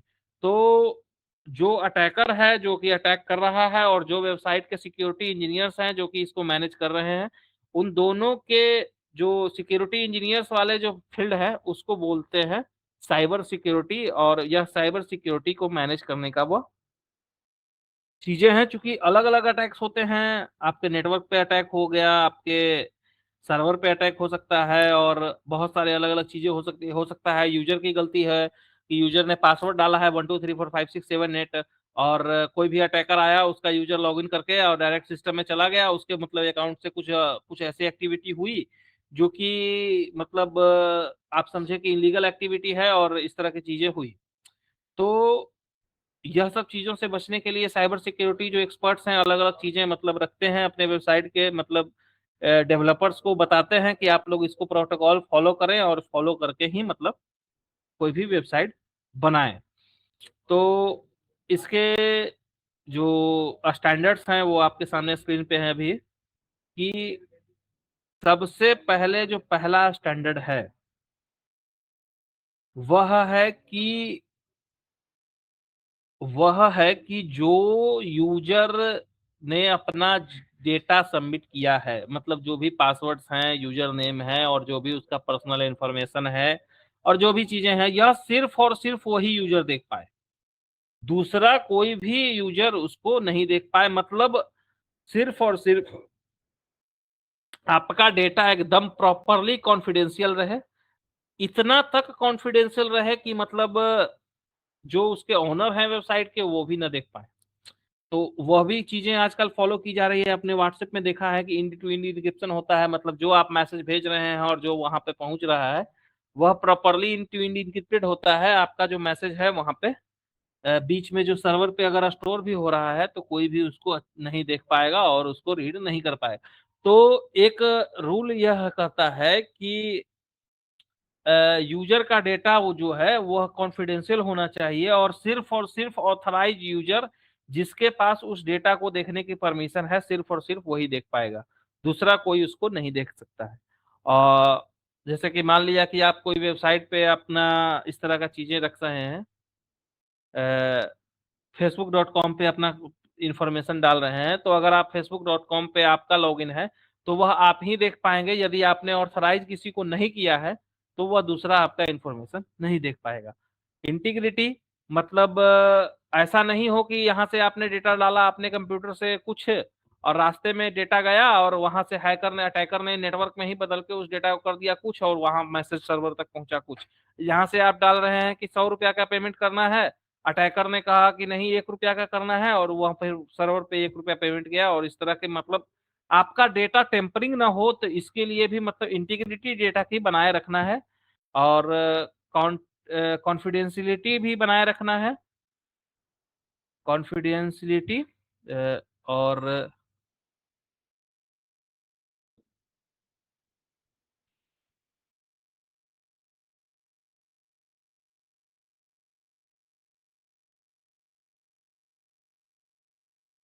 और अवेलेबिलिटी होना चाहिए सिस्टम का जब भी उसका मतलब नीड हो। मतलब ऐसा नहीं हो कि साइड पे बीच में आपका वेबसाइट क्रैश कर गया या कुछ भी इस तरह का अटैक हुआ तो डाउन हो गया, तो इस तरह के मतलब इस तरह का मेंटेन हम रखें कि वह साइड मतलब डाउन ना हो और इस तरह की चीजें हो। अब हैकर्स भी बहुत सारे अलग अलग होते हैं, तो हैकर के बारे में आप जान लें कि हैकर्स कौन कौन होता है और क्या क्या करने के लिए होता है। सबसे पहले होता है हैकर का type white hat hacker. White hat hacker का मतलब उसको परमिशन है हैकिंग करने का और वह जिस कंपनी से मतलब जिस कंपनी की वेबसाइट है उसको उसका प्रॉपर परमिशन है और वह सिक्योरिटी चेक करने के लिए उसको हैक कर रहा है और हैक करके वो बताएगा जाके बाद में डेवलपर्स को कि आपके वेबसाइट में यहाँ पे कमी है, आप इसको ठीक कर लें। वह मतलब डेवलपर्स और जो भी ओनर्स हैं उसको हायर करते हैं और हायर करके उसको उसका काम करने का वो करते हैं। दूसरा ब्लैक हैट है। ब्लैक हैट जो हैकर आपके वेबसाइट पे अटैक करता है और जो भी डैमेज करने का प्रयास करता है, ये सब चीजें जो करता है, क्रिमिनल एक्टिविटी जो करता है, वह आपका ब्लैक हैट हैकर हुआ। और दूसरा ग्रे हैट है, मतलब वह बिना परमिशन के करता है पर हार्म पहुंचाने के लिए किसी को नहीं करता है, मतलब किसी को नुकसान पहुंचाने के लिए वह नहीं करता है। हो अब वो सीखने के लिए कर सकता है या इस तरह की चीजें कर सकता है, पर उसके पास उस ऑर्गेनाइजेशन जिसके की वेबसाइट पे वो कर रहा है इस तरह का अटैक, उसका परमिशन नहीं होता है, तो वो ग्रे हैट है, वो मतलब मिडिल में आता है। इथिकल का लीवल का है क्योंकि कुछ इलीगल एक्टिविटी मतलब नहीं कर रहा है, मिलिशियस एक्टिविटी मतलब किसी का नुकसान नहीं पहुंचा रहा है, डेटा चोरी नहीं कर रहा है। पर यह मतलब व्हाइट हैट में भी नहीं आएगा क्योंकि उसके पास परमिशन नहीं है ओनर की जो कि इस वेबसाइट का है। तो 3 प्रकार के होते हैं ये। और अब आप समझें कि सॉफ्टवेयर क्या क्या कौन कौन सा अलग अलग होता है, क्योंकि जब इस तरह के काम करते हैं तो आपको जानकारी होनी चाहिए कि क्या क्या तरह से अटैक हो सकता है। तो सबसे पहले आप जानें कि मालवेयर क्या है। तो मालवेयर का अर्थ है मिलिशियस सॉफ्टवेयर। मिलिशियस सॉफ्टवेयर का मतलब है कि यह मतलब कुछ ऐसा सॉफ्टवेयर बनाया ही गया है जो कि आपके सिस्टम को डैमेज पहुंचाएगा। यदि आपका फोन है या फिर लैपटॉप है या फिर कोई भी इस तरह का कंप्यूटर है या फिर आपका सर्वर ही है, तो वह आपके सिस्टम को डैमेज पहुंचाएगा। वह सॉफ्टवेयर वह डिजाइन ही उस तरह से किया जाता है, या तो आपका सर्वर का पर वो मतलब आपके फोन का वो मतलब समझे कि क्या मतलब कहते हैं कि परमिशंस ले लेगा, आप जो भी करेंगे वह आपके फोन को कहीं दूसरे से रिमोट से कंट्रोल करेगा, या फिर आपके जो फोन का इंफॉर्मेशन जो डेटा है वो उसको खींच लेगा, आपके फोन को डैमेज कर देगा, इस तरह के कंप्यूटर को डैमेज करेगा, सर्वर को डैमेज करेगा। तो इस तरह की चीजें जो है यह मिलिशियस सॉफ्टवेयर के है। इसमें बहुत सारा अलग अलग 3-4 तरह का है। पहला है कि वायरस। वायरस आपका मतलब एक ऐसा कोड होता है जो कि आपके सिस्टम को मतलब जो उसके नेसेसरी फाइल्स हैं और जो मतलब चलने के लिए जरूरी है उसको डिस्टर्ब करके और मतलब उसको पूरा करप्ट कर देता है, और इसके मतलब अलग अलग उसके आप मतलब समझे कि इस तरह का कर देता है कि उसको फिर यूज कोई नहीं कर पाता, इसको पूरा मतलब फिर से ही इंस्टॉल करना पड़ता है, फिर से फॉर्मेट ही करना पड़ता है, ये सब चीजें जो है आपका वायरस करता है। फिर आता है उसके बाद ट्रोजन। ट्रोजन क्या है कि उन वायरसेस को आपके मतलब जैसे कि मान लिया कि ट्रोजन के मतलब आप समझे कि जैसे कि आप कोई सॉफ्टवेयर इंस्टॉल करते हैं, आप अपने फोन में इंस्टॉल करते हैं, तो उसके साथ और भी 10 सॉफ्टवेयर बिना मतलब का आता है। मतलब समझे कि जिसका कोई यूज नहीं है, फालतू का सॉफ्टवेयर है, और हो सकता है कि उसमें वायरस भी उस तरह का आ जाए आपके सिस्टम में। मैंने आपने इंस्टॉल किया है मान लिया कि वीएलसी मीडिया प्लेयर अपने लैपटॉप में, और उसके साथ 10 सॉफ्टवेयर और आ रहा है, पता नहीं क्या क्या काम करने के लिए, हो सकता है उसमें एक आध वायरस भी हो। तो जो सॉफ्टवेयर आपका आना चाहिए, जो नॉर्मल आपने डाउनलोड किया उसके साथ में ही यह आता है। और चूंकि आपने परमिशन देके आप ध्यान नहीं देते और इसको टिक करके नेक्स्ट नेक्स्ट करते चले जाते हैं, तो वह यह भी इंस्टॉल आपके सिस्टम में हो जाता है और फिर आपके सिस्टम को इफेक्ट करता है। तीसरा है रैंसमवेयर। यह क्या करता है कि आपके कंप्यूटर को इंफॉर्मेशन को कलेक्ट करके उसको इनक्रिप्ट कर देता है। इनक्रिप्ट करने का मतलब कि ऐसा कर देता है कि आप फिर उसको रीड नहीं कर पाएंगे, और वह आपसे फिर पैसा मांगता है आपके कंप्यूटर का एक्सेस देने का। फोन में भी करता है, वेबसाइट्स पे भी करता है। किसी का इंस्टाग्राम का पासवर्ड चोरी कर लिया और फिर उसका एक्सेस ले लिया और उससे पैसा मांग रहा है कि आप मुझे पैसा दें तब मैं आपका मतलब इंस्टाग्राम के अकाउंट का पासवर्ड शेयर करूंगा। ये इस तरह की चीजें बहुत ज्यादा आजकल हो रहा है, और आप अगर जानेंगे तो इससे बचने का वह प्रयास करेंगे। इससे बचने का एक बहुत अच्छा वो उपाय है कि कभी भी किसी भी लिंक पे ऐसे ही क्लिक न करें। मान लिया कि कोई आप ऐसे लिंक पे क्लिक कर रहे हैं जो कि बैकग्राउंड में इस तरह का सॉफ्टवेयर इंस्टॉल आपके सिस्टम में कर रहा है। मान लिया आपने इस लिंक पे क्लिक किया और वो बैकग्राउंड में इस तरह का सॉफ्टवेयर इंस्टॉल कर दिया और वह आपके सिस्टम का एक्सेस गेन कर लिया, तो फिर आपका पूरा डेटा जो है खराब हो जाएगा। आपका जो पर्सनल इंफॉर्मेशन है वह भी लीक हो जाएगा, और बाकी चीजें जो होनी है वह तो होगा ही। इसके बाद आप एक चीज जाने कि आप जो ईमेल देखते हैं, दुनिया में 90% जो इस तरह के वायरसेस हैं और जो मालवेयर हैं, वह 90% ईमेल के थ्रू अटैचमेंट में ही भेजे जाते हैं। और कभी भी कोई ऐसा ईमेल पे क्लिक ना करें कि जो कि अनऑथराइज है, मतलब कहीं से कहीं आया है, मतलब किसी के किसी द्वारा भेजा गया है। तो कभी भी इस तरह के ईमेल पे क्लिक ना करें। ये साइबर सिक्योरिटी मेजर्स हैं।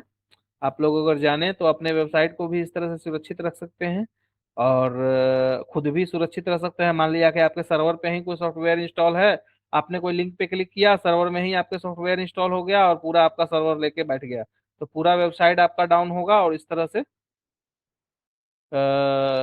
भी हो सकता है।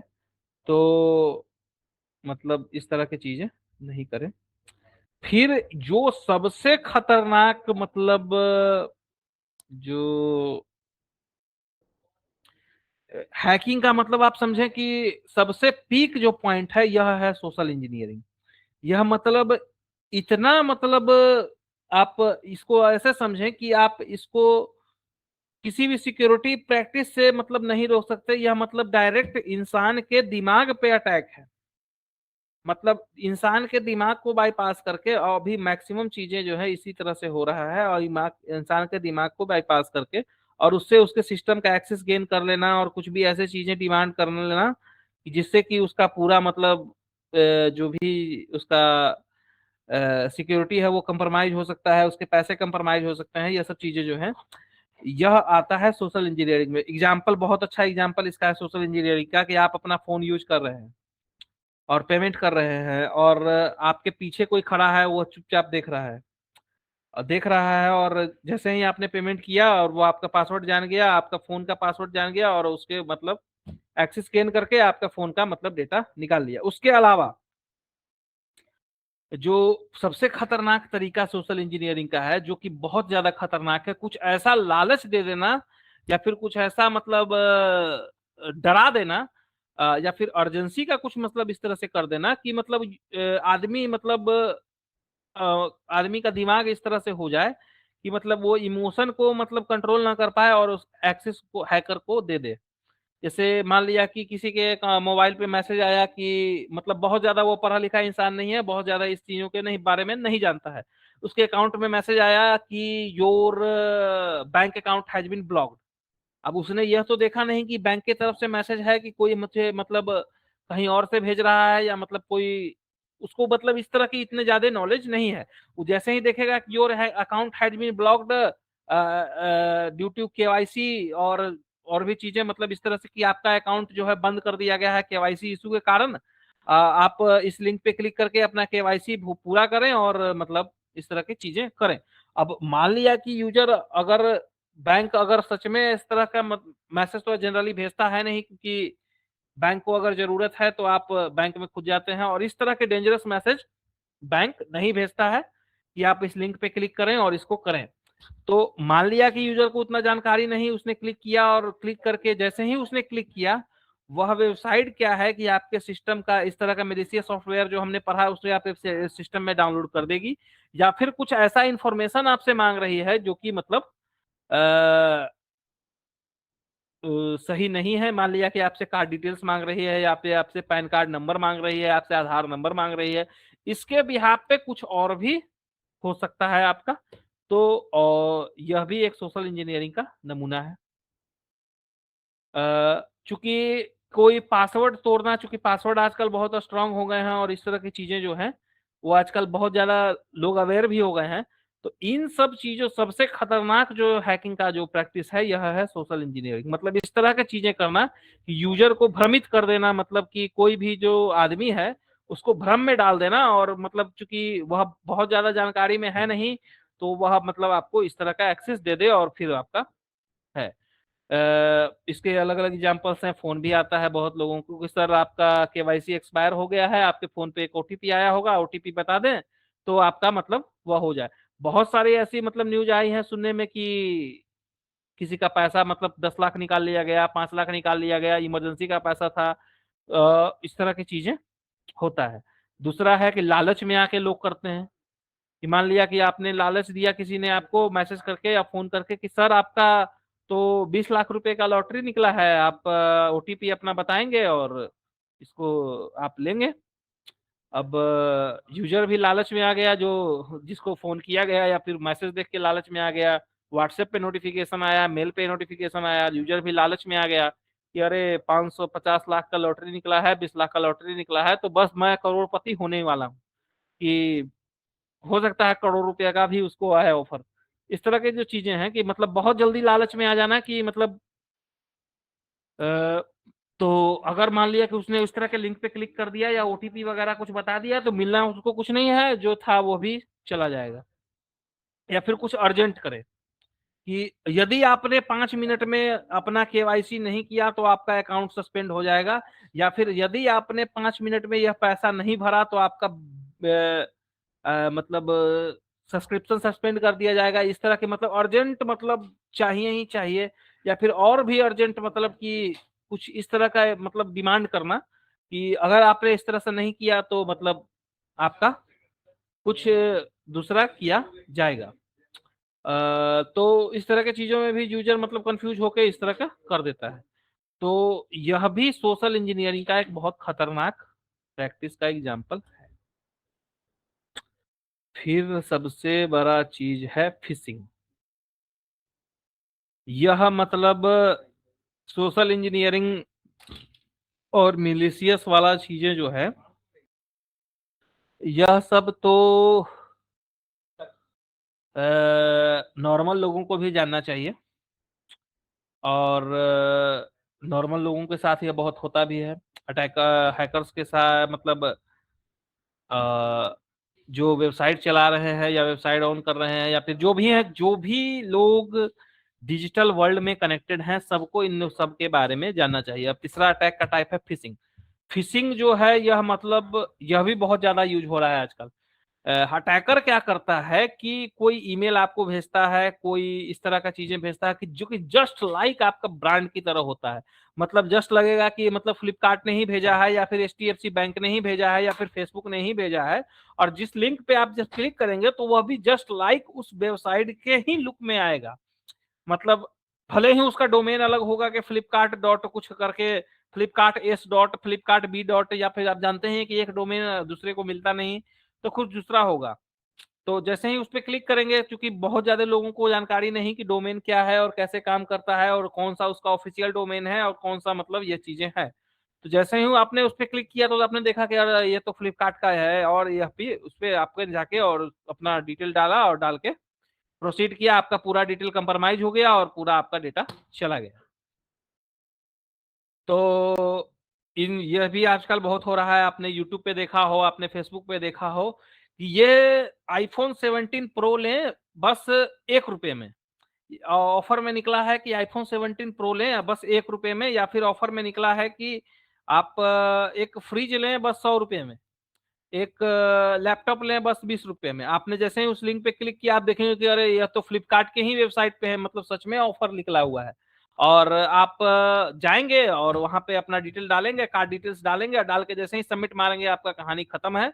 आपका पूरा डिटेल हैकर के पास चला गया है, आपका पैसा भी गया, आपका डिटेल्स भी गया, और जो आप मतलब भ्रमित हो गए इस चीजों में। तो फिशिंग जो है यह भी बहुत ज्यादा यह है। तो इससे बचने का सबसे बड़ा वो है कि आप ऑफिशियल वेबसाइट का जानकारी जरूर रखें, और ऑफिशियल डोमेन का जानकारी जरूर रखें। मतलब आप फ्लिपकार्ट पर अगर जा रहे हैं तो आप मतलब ट्रस्टेड सोर्स से ही जाएं, और flipkart.com का आपको मतलब ये जाने कि flipkart.com का क्या लिंक है और क्या मतलब उसका है, और भी HDFC का क्या है, फेसबुक का क्या है, सबका डोमेन का जानकारी रखें, और किसी भी इस तरह के अनजान लिंक पे क्लिक न करें। अगर आपको जाना है, जाके चेक करना है, तो आप मैनुअली खुद से जाएं गूगल सर्च करके और उसको फिर जाके करें। पर इस तरह के लिंक पे क्लिक ना करें कि आप मतलब 1 रुपए में आईफोन 17 प्रो, जो कि लगभग असंभव है, आप जान ही रहे हैं कि आईफोन 17 प्रो 1 रुपए में कहाँ से आएगा। तो इस तरह के लोभ में ना आए, और जो लोग को मतलब थोड़ी टेक्निकल जानकारी कम होती है या फिर इस तरह के अटैक के बारे में नहीं जानते हैं, वो लोग इस तरह के चीजों में फंस जाते हैं, और फिर बाद में इनको समस्या आती है।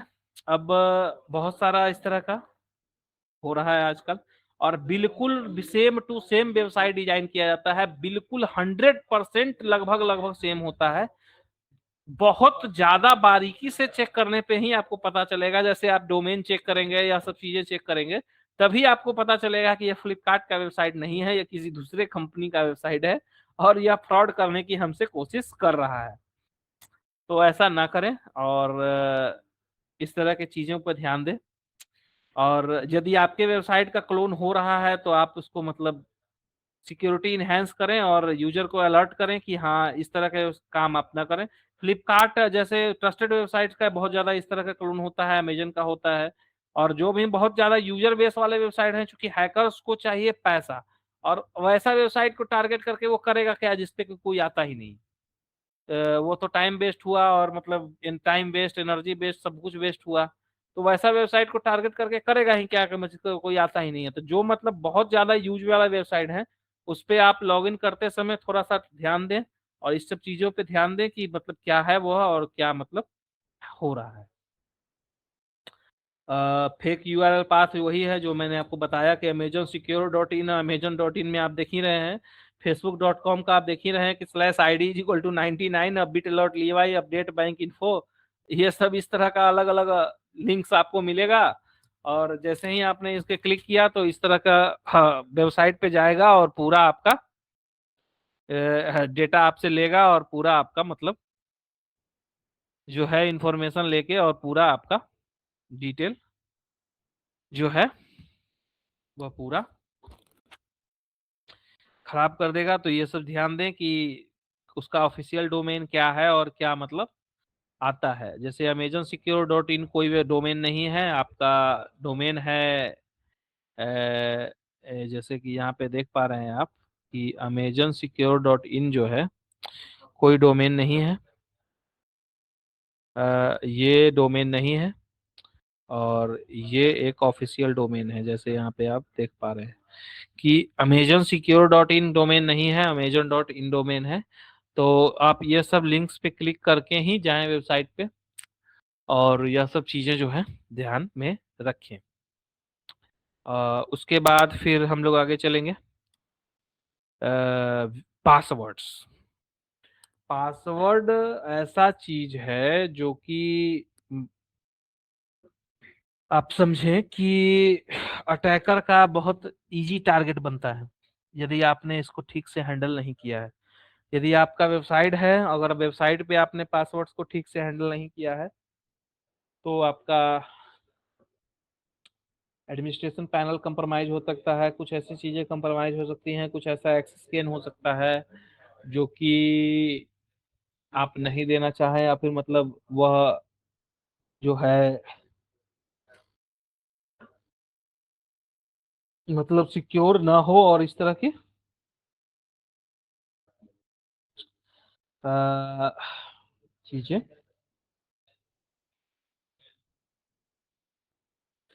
हो। तो यह सब जो आपका आपने पासवर्ड्स का जो है कि जो हैंडल कर रहा है इसको, मतलब जो वेबसाइट का एडमिनिस्ट्रेटर है, जो कि वेबसाइट जो बनाता है, जो डेवलपर है और जो टीम है इसको मेंटेन रखती है, तो यूजर को कभी भी इस तरह के पासवर्ड यूज करने का मतलब ना करे कि बहुत ज्यादा वीक हो और इजी टारगेट बने हैकर्स का।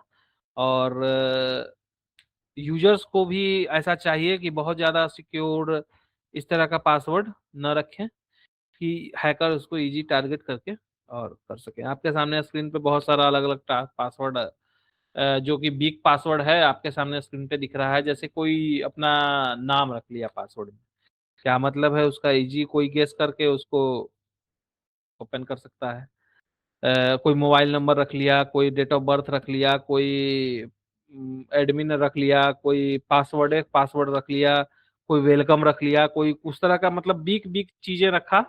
तो ऐसा न करें।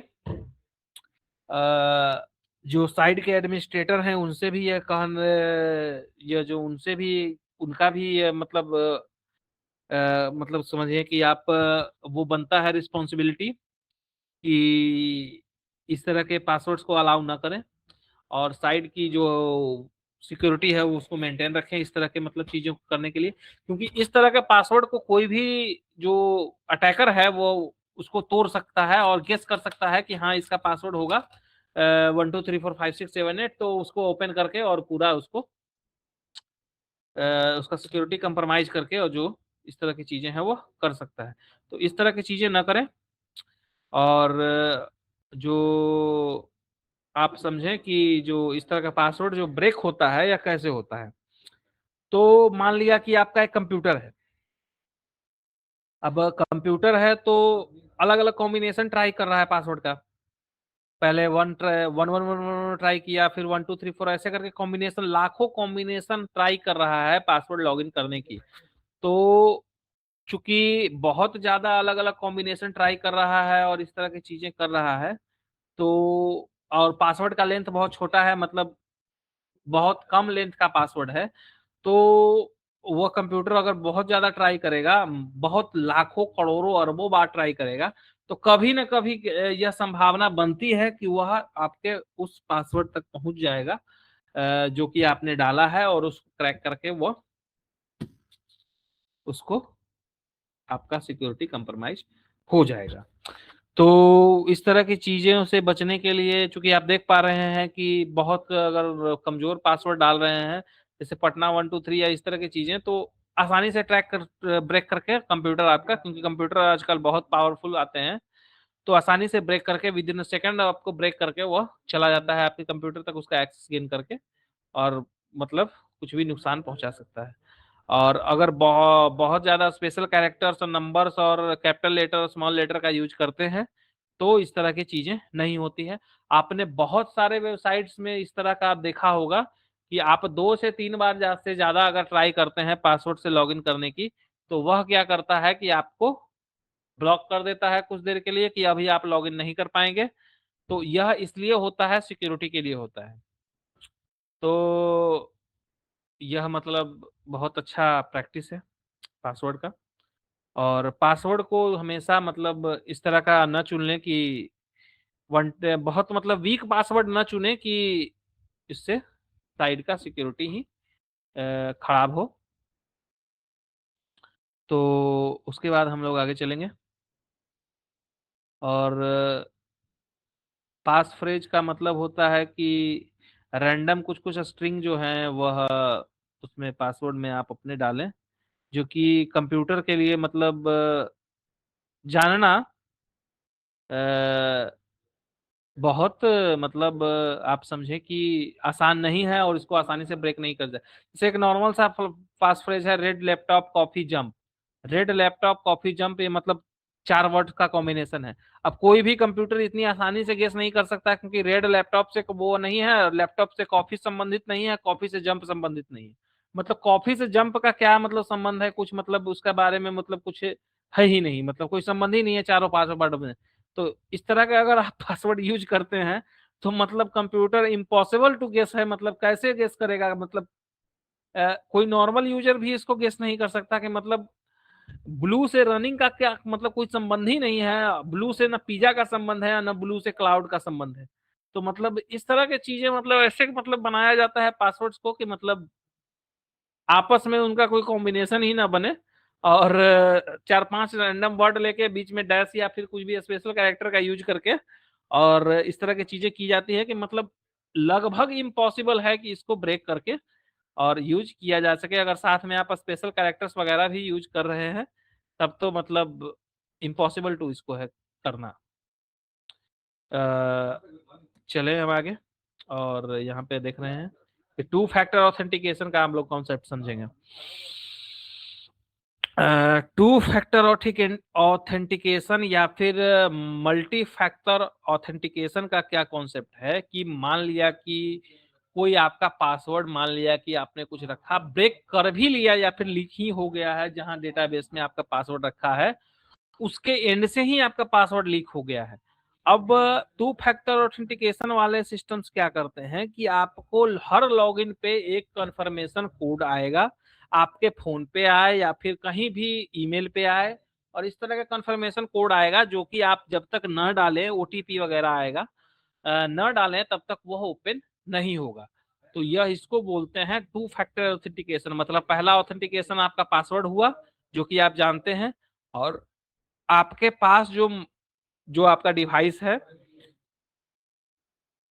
वो उस पे एक कोड जाएगा। यहाँ पे दिख भी रहा है कि आपको दो चीज मांग रहा है, समथिंग यू नो, मतलब जो आप जानते हैं, जो कि आपके याददाश्त में है, मेमोरी में। तो वह क्या आपके मेमोरी में है पासवर्ड, तो पासवर्ड आपने इंटर किया, प्लस समथिंग यू हैव, आपके पास आपका फोन होगा, आपके पास आपका ईमेल आईडी का एक्सेस होगा, तो आपके ईमेल आईडी और फोन पे भी आपका एक वो जाएगा ऑथेंटिकेशन के लिए ओटीपी या कुछ इसी, जो कि सिर्फ आप ही के पास होगा, तो आप ही इसको कर सकते हैं।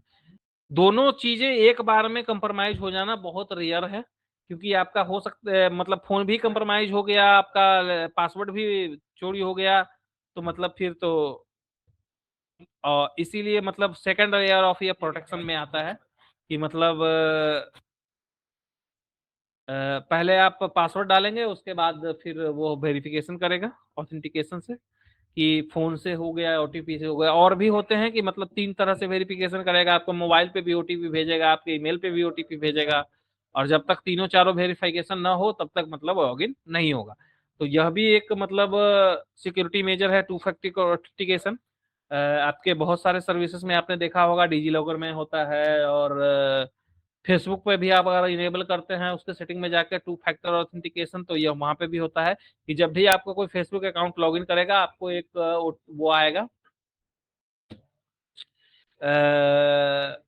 मतलब कोड आएगा आपके फोन पे, और जब तक आप नहीं डालेंगे उसको कोई लॉगिन नहीं कर पाएगा। यह बहुत प्रोटेक्शन देता है। मान लिया कि आप फोन पे अपना फेसबुक आईडी पासवर्ड डाल रहे हैं, आपने टू फैक्टर ऑथेंटिकेशन इनेबल कर रखा है, आपने फेसबुक आईडी पासवर्ड अपना डाला, सेव किया, और पीछे आपके कोई खड़ा है, उसने आपको जान लिया कि अच्छा इसका यूजर नेम और पासवर्ड यह है, और उसने उसको याद कर लिया और बाद में जाके किसी दूसरे डिवाइस से उसको एक्सेस करने की कोशिश कर रहा है। अगर टू फैक्टर ऑथेंटिकेशन इनेबल नहीं है इस केस में, तब आपका उस फेसबुक अकाउंट का एक्सेस उसके पास भी चला जाएगा, और वह अगर चाहे तो कुछ ऐसी एक्टिविटी भी परफॉर्म कर सकता है जो कि आप न चाहते हो कि हो। तो इसके से बचने के लिए ये जो है आपका टू फैक्टर ऑथेंटिकेशन जो है बहुत बढ़िया काम करता है, क्योंकि अगर वो लॉगिन करेगा तो आपको पता चल जाएगा कि वो ये लगता है मेरा पासवर्ड जान गया है, तब लॉगिन करने का प्रयास कर रहा है। आप अपना पासवर्ड इमीडिएटली चेंज कर लें और इस खतरे से बच जाएंगे। अब इनक्रिप्शन डिक्रिप्शन का चीजें हम जानेंगे कि इनक्रिप्शन क्या है और डिक्रिप्शन क्या है, एक और यह सब चीजें जो है कैसे काम करती हैं। तो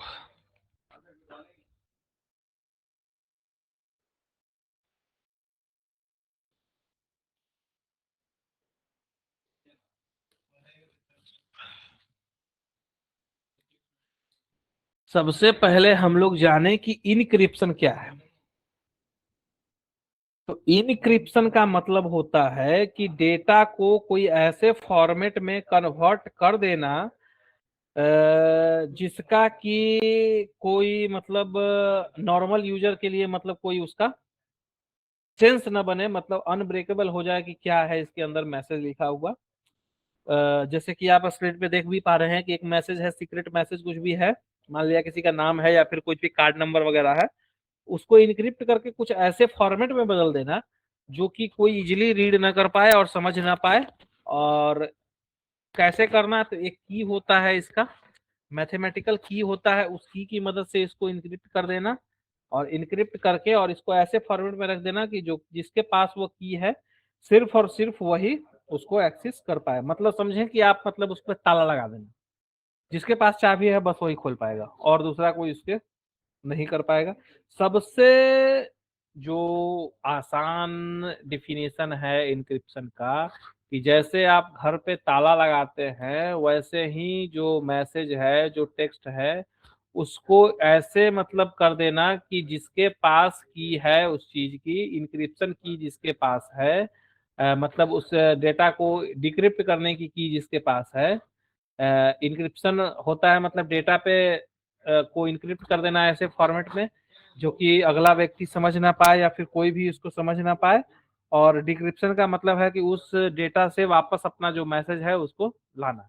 तो जिसके पास भी वह की है, जिसके पास भी वह की है, जिसने इंक्रिप्ट किया है और जिसको डिक्रिप्ट करना है, दोनों का की जब तक नहीं मिलेगा आपका डेटा डिक्रिप्ट नहीं होगा। और डेटा जब ट्रांसमिट होगा इंटरनेट पे तो इस तरह की चीजें होगी, गार्बेज हो जाएगा। मतलब इस तरह की चीजें वही जान सकता है जिसके पास डिस्क्रिप्शन की है। आप यहाँ पे टेक्स्ट में देख भी रहे होंगे कि encryption transforms human readable text into unbreakable code. मतलब ह्यूमन रीडेबल टेक्स्ट जो है, जो कि नॉर्मल मैसेज है, प्लेन टेक्स्ट में लिखा हुआ चीज है, उसको वह ऐसे फॉर्मेट में कन्वर्ट कर देता है जो कि मतलब अनरीडेबल हो, अनब्रेकेबल हो। और कैसे करता है, यूजिंग अ मैथमेटिकल की, मतलब एक की मदद से करता है जो कि कुछ भी एक बड़ा सा की हो सकता है। जब आप इंक्रिप्शन डिक्रिप्शन खुद से करेंगे तो आप जानेंगे कि कैसा वो की होता है। और इस तरह की चीजें जब मतलब आपका डेटा जब ट्रांसफर होता है इंटरनेट से एक जगह से दूसरे जगह, मतलब आपके सिस्टम से सर्वर तक या सर्वर से आप तक, तो उसको मतलब वह इसी इनक्रिप्टेड फॉर्मेट में ट्रांसफर होता है। और जब उसको मतलब सर्वर को रीड करना होता है कि क्या मतलब मैसेज आया है, तो फिर उस सर्वर उसको डिक्रिप्ट करता है और डिक्रिप्ट करके उसको फिर जो भी उसको करना है वो करता है। तो जो भी सेंसिटिव इंफॉर्मेशन हो गया, आपका कार्ड इंफॉर्मेशन हो गया या इस तरह की चीजें हो गई, वह सब का सब इसी तरह से जाता है। हमने स्टार्टिंग में पढ़ा भी था कि HTTP और HTTPS में क्या मतलब डिफरेंस है। तो HTTPS क्या करता है कि डेटा को इनक्रिप्ट करके जो है इंटरनेट से ट्रांसफर करता है, जिसके कारण कोई भी अटैकर जो है नेटवर्क के लेयर पे उसको मतलब उस तरह से जान नहीं सकता कि इसके अंदर क्या मतलब डेटा जा रहा है।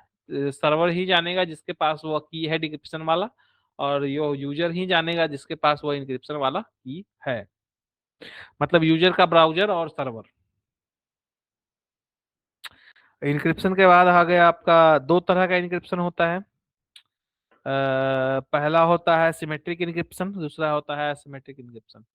सिमेट्रिक इंक्रिप्शन कहने का मतलब है कि इंक्रिप्शन की और डिक्रिप्शन की जो है सेम होगी। मतलब जिस की से इंक्रिप्शन हुआ है, मतलब जिस की से आपका मैसेज लॉक हुआ है, उसी की से वापस वो ओपन भी होगा।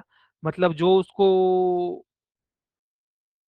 डिक्रिप्ट करेगा उस मैसेज को, उसके पास भी वो की मौजूद होना चाहिए। अगर वह की मौजूद नहीं है जो उसको डिक्रिप्ट कर रहा है, तो वह डेटा डिक्रिप्ट नहीं कर पाएगा।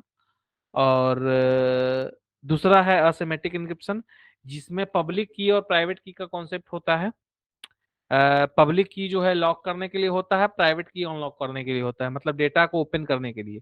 तो जो डेटा को जिसको चाहिए, मतलब मान लिया कि सर्वर पे जो डेटा सेंड हो रहा है उसको उसके पास प्राइवेट की होगी, और जो भी यूजर उस डेटा को मतलब भेजेगा उसके पास पब्लिक की होगी। व्हाट्सएप पे जो आप देखते हैं इंड टू इंड इनक्रिप्शन, वह यही है।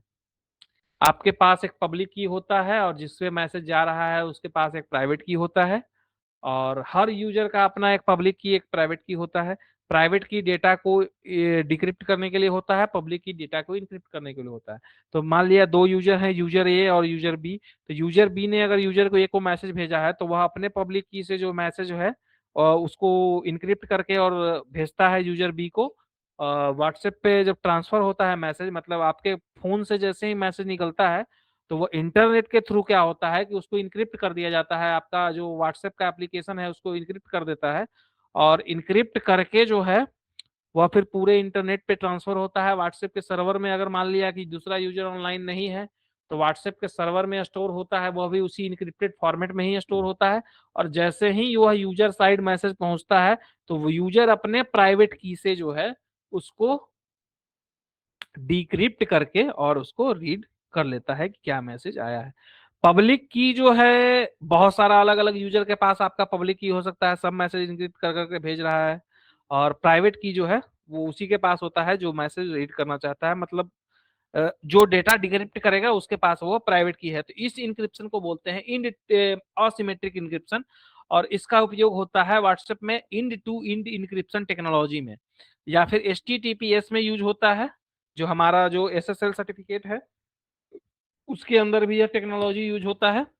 इसका जो आपका जैसे ही आपका मतलब ब्राउजर कनेक्ट होता है वेबसाइट से और SSL की जानकारी मांगता है, तो सर्वर उसको एक पब्लिक की दे देता है कि ये लो मेरा पब्लिक की, जो भी डेटा भेजना है इससे इनक्रिप्ट करके भेजना, और फिर तब वो उसको रीड करता है।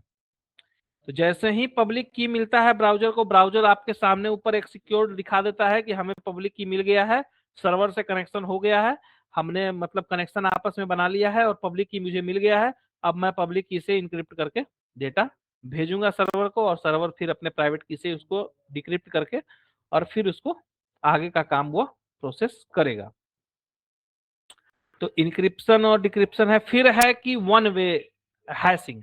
हैशिंग का क्या कॉन्सेप्ट है कि यह ना इंक्रिप्शन है ना डिक्रिप्शन है, मतलब इसको इनक्रिप्ट किया जा सकता है। मतलब हैशिंग का क्या कॉन्सेप्ट है कि यह वन वे है, मतलब एक बार आपने डेटा इनक्रिप्ट कर दिया तो कोई इसको तोड़ सकता ही नहीं। इसको मतलब डिक्रिप्ट करने का कॉन्सेप्ट ही हटा दिया गया है इसमें, मतलब इनक्रिप्ट ही है बस, और कुछ नहीं है। इनक्रिप्ट भी ना कहें आप इसको, मतलब हैश कहें कि मतलब आपके मैसेज को मान लिया कि आपने कोई पासवर्ड डाला, पासवर्ड को ऐसा मतलब कर दिया कि मतलब बड़ा सा एक 50 60 70 कैरेक्टर का मतलब बना दिया टेक्स्ट, जिसको कि मतलब रीड करके कोई समझ ही नहीं सकता कि यह पासवर्ड क्या है। और यदि पासवर्ड आपका मैच कराना है तो जब आपने पासवर्ड डाला तो फिर उसी तरह का एक हैश बनाएगा, और फिर हैश को हैश से मिलाएगा बहुत सारे एडवांस एल्गोरिदम से, और यदि वह दोनों आपस में मैच करेंगे तब आपका पासवर्ड मैच हुआ, और नहीं मैच किया तो आप मतलब इसको डिक्रिप्ट नहीं किया जा सकता, क्योंकि इसका कोई की नहीं होता है। ये मतलब ना इंक्रिप्शन की होता है ना डिक्रिप्शन की होता है, कुछ नहीं होता है, बस वन वे है। जैसे ही आप इसको यूज करते हैं तो आपका टेक्स्ट एक गार्बेज के टेक्स्ट में बदल जाता है, और अब आप उसको सिर्फ मैच करवा सकते हैं दूसरे टेक्स्ट से। मतलब आपने अगर कोई मैसेज लिखा हेलो, हेलो को हैश कर दिया, तो वह एक गार्बेज टेक्स्ट में बदल चुका है 60 70 कैरेक्टर का। और यदि आपको मैच करवाना है कि यह टेक्स्ट में क्या वैल्यू है, तो फिर से आप हेलो करेंगे, उसको फिर से हैश करेंगे, और फिर वो दोनों हैश को आप भेजेंगे, और दोनों हैश को आपस में मैच करवाएगा, तब चेक पता चलेगा कि हाँ दोनों चीज सेम है। यह सबसे ज्यादा हैशिंग का यूज होता है पासवर्ड मैनेज करने में। जब भी आप डेटाबेस में स्टोर करते हैं पासवर्ड, तो ऐसे ही हैश करके करते हैं कि जब मान लिया कि आप कभी आपका डेटाबेस इस तरह से हो कि लीक कर जाए या फिर कंप्रोमाइज हो जाए, अटैकर उसको चुराने की कोशिश करे, तो यूजर का पासवर्ड कोई नहीं जान पाए, वो हैश्ड होता है उस तरह से। अब हमने देखा ही, पासवर्ड मैनेजर का भी हमने देख लिया और फिर इस सब चीज़ें भी हमने देख ली। अब कुछ चलते हैं कंप्यूटर स्क्रीन पे और कुछ कॉमन जो हमारे अटैक्स हैं उसके बारे में और जानकारी देते हैं। तो यह जानकारी तो मैंने आपको दी, यह चीज़ें जो मैंने आपको दिया। अब common attacks, security attack, common security attacks on web and best practice. तो यहाँ पे आप देख रहे हैं कि अलग अलग उसका वेबसाइट ओपन हुआ है, यहाँ पे आपको अलग अलग टाइप के अटैक के बारे में जानकारी दिया गया है। और बेस्ट प्रैक्टिस में आप अटैक्स ऑन वेब पे हटाएंगे पहले, क्योंकि इसके बारे में हम जानकारी लेंगे। कॉमन सिक्योरिटी बेस्ट प्रैक्टिस के बारे में हम जानकारी ले रहे थे आज। तो कॉमन सिक्योरिटी बेस्ट प्रैक्टिस भी ना कहें आप इसको,